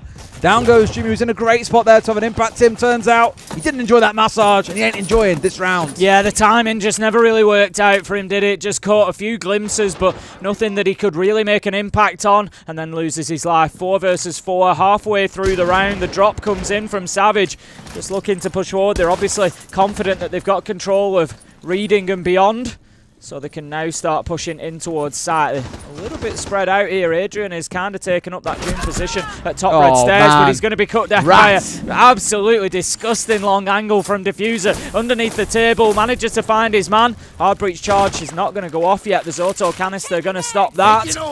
And I think it's going to be another 20 seconds before we see that wall getting opened. They'll just keep playing the delay game for as long as they need to. Here is the key thing while they get a little bit of support coming on through. Opening out the top as a nade comes over the top. Not a bad way to try and clear out the Zoto, but it's so high up on the wall, as you can see, that I don't think they'll catch it out with a nade. No, but they catch a player. That's one step better than getting rid of a Zoto, Tim. Yeah, Gunner just losing out there. I think maybe had nowhere to go. We can see that wall has still not been opened up, though. 38 seconds left to go. He's on his feet. Okay. He's he on has his feet. to continue pushing, but he doesn't know there's a man behind the desk. He's going to take some damage. Diffuser, Kino, 1 apiece. 2 versus 1 now. M80 look like they might just take the first round of overtime. Maybe he didn't see his feet. Savage has got it all to do here, Tim, and it feels like a bit of a tall order. Looking in for the one at the very least. You said, bro, shoot, just shoot him, please, for God's sake. Flicks onto Diffuser. Has now got 15 seconds to go. And hot and cold, tucked in elsewhere. But there's that Malusi Banshee we hacked earlier. Bit of intel being fed over. Savage maybe looking to finish things off here as well. But the spray on the wall comes through, catches out Savage. M80 up to match and series point. Really smart play from hot and cold there. Knew where that plant was going down. Uses the soft wall to his advantage and just sprays, knowing that he's likely to take Savage out. Beautiful stuff. M80 get themselves the advantage. They have 2 chances now, Des, to lock this out and get themselves through to the next phase of the Munich Major. Okay, but I don't want anyone just not coming and not playing us. Let's put this life for our advantage, guys. Yeah, we're gonna talk. We're gonna talk. Talk and communicate. They are the same thing, to be fair. Just communicate, I could have said there. But it was one thing I thought when we saw him charging in through reading was, I come back to the words that Savage was saying earlier on, and we heard him saying it was like, look, and Twister kind of said it as well, like, don't do nothing and then just go and try and do something crazy. Like, what's the point? Like, if you haven't got a part to play in that phase of the round for the team, just chill out a little bit. Don't feel that you've always got to be the one making a play or doing something for them. We kind of saw that freebie coming through from Diffuser. A very, very cheeky one, admittedly, on that soft wall through into reading and catching out a player for free. These are the kind of things that can come back to bite you. Let's see how things go then. Secret, they are on the defense, but M80 showed they are very much warmed into this now and ready to bring the fight to their opponents. It's been a great series from start through to finish. We've had 2 overtimes on the way through. But this is what it all comes down to. Just a couple more rounds, and the rest no longer matters. M80, this is your chance. Attacking top floor. We've already been over the stats for top floor. It doesn't generally favour defenders. It has for Secret today, to be fair. They've been able to get this one locked down, but overall, there is a trend for attackers winning on this site. M80 could get this done and dusted here and now and get themselves through. They're going to be looking at the lineup. They've got the Ying, they've got the Glass, they've got the Dockerby. It's such an oppressive lineup of attackers there. They want to punch him in the face with this lineup, Tim. Yeah. There's no other way of putting it. They So really want to oppressive. smash through that front door.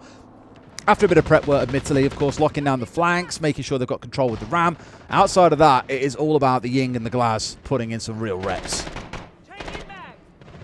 Mowgli's just going to be playing that spot underneath the skylight for the time being. Needs to make sure he doesn't hang around there too long. There is one of the M80 players up on the rooftop, maybe able to punish him depending which way he tried to rotate. Might not have any choice but to go through the balcony down to pillars and then rotate back up the stairs. Just very conscious of white door as well there. Default's up. No, they've left the default cam up as well so they can see him here. Yep. Is he doing it as bait? I'll tell you what, this could be the big double bluff play, is it's bait. He wants someone to come and challenge him. Or is that just cope? We're going to see a Candela going in, but they're just waiting for their moment here, M80. I think it's all going to be go. This is going to be a 3-2-1, essentially, based on that Candela going in, as Diffuser has got himself into Cigar, just ready to take a little bit of ground and just holding on to that utility, as we can see. And it's all going to be based on that. First one gets caught out, though, and that might just ruin the surprise a little bit for M80. Well, in we go. I said it might be an all-in punch you in the face kind of vibe to him. Outcome of C4, not finding anyone just yet, trying to do what they can to hold off, but Savage is the first to fall on the Mozzie. A response back as Ying falls down. Only one extra Candela going off, but we've still got the calls coming on through. Finds one, walking in through the smoke. It's a 4 versus 3. They're holding on for now, though. Secret able to fight back, but M80 have got the control. Noah's taken a ton of damage, been downed and finished off. That's going to be the kill for Kino. Surely it's over as Diffuser, after a great day, picks up the final kill. And look at the response from M80 as they see themselves as the first team to go through to the next phase. Big result for North America, a bigger result for M80. Certainly a result they had to win. Secret going to have to do a bit more work in future days, but a much deserved win and a great performance overall. Even Diffuser, we thought were quiet for a while, he recovered his way back in. Gavin's had an unreal series, Kino's been brilliant, the whole team has really showed up in that series, Tim, and they are your first team into our playoffs. Phenomenal stuff from M80. I've said for the last 2 days that they are looking good, that I like them as a team, and I like what I'm seeing, and they've doubled down again. That was not an easy game for them against Secret. That's why it went to overtime on map 3. It was a tough one that they had to dig deep to get done, and they have yet again found a way. They've shown us that resilience on Border yesterday against G2, and they've shown that they're able to dig a result out here on Cafe against Secret today. Great stuff from M80. They are one to keep an eye on for this tournament. Absolutely. Really exciting siege they're playing as well. Like, we've seen them address those issues over the last couple of days. You've heard it during timeouts. You've seen the team in this series solve their own problems, but it's looked good. Kino, your MVP. Not surprised, as I mentioned. I could have given it to Gav or to Kino. To be fair, Diffuser has also played brilliant, but Kino has been very, very quietly going about his business. It hasn't always been flashy, but he's done the hard yards for his team and a very much deserved MVP. Yeah, well deserved overall, I think, when you look at that. You know, he's got great stats across the board, which we would expect, of course, for an MVP, but he's had a plant in there. And like I said, he's held on to some really key areas at times and made life miserable for Secret. They've really struggled, particularly when he's had that shotgun in hand, to be able to do anything about him to dislodge him. Great stuff from him. But yeah, huge shout out to the entire team of M80. Diffuser, Gavani having huge moments. Gavani 1v3 clutch on Lair. I'm sure that won't be forgotten. That's right up there for player of the day. Brilliant stuff. But, you know, shout out to Secret as well. They played their part in what was a fantastic matchup. They'll go again tomorrow. What I love is we were speaking back in the earlier rounds about that Gavani 3K in round 2. Like, these are the kind of moments that we'll talk about at the end of the game. It's what got us to OT. It's what got them over the line. There's little moments in the early game that you might look at and think, oh, it's not going to be that decisive. Today, it was the difference. Yeah, it really was. And M80 now get to go, have a little bit of it won't be too much of a rest. They're going to be back to the drawing board, and I'm sure they'll be theory crafting who they're likely to play and getting prep documents ready and everything else, getting the practice, getting the reps in, keeping themselves sharp. But if nothing else, it takes that pressure off the team. It does. And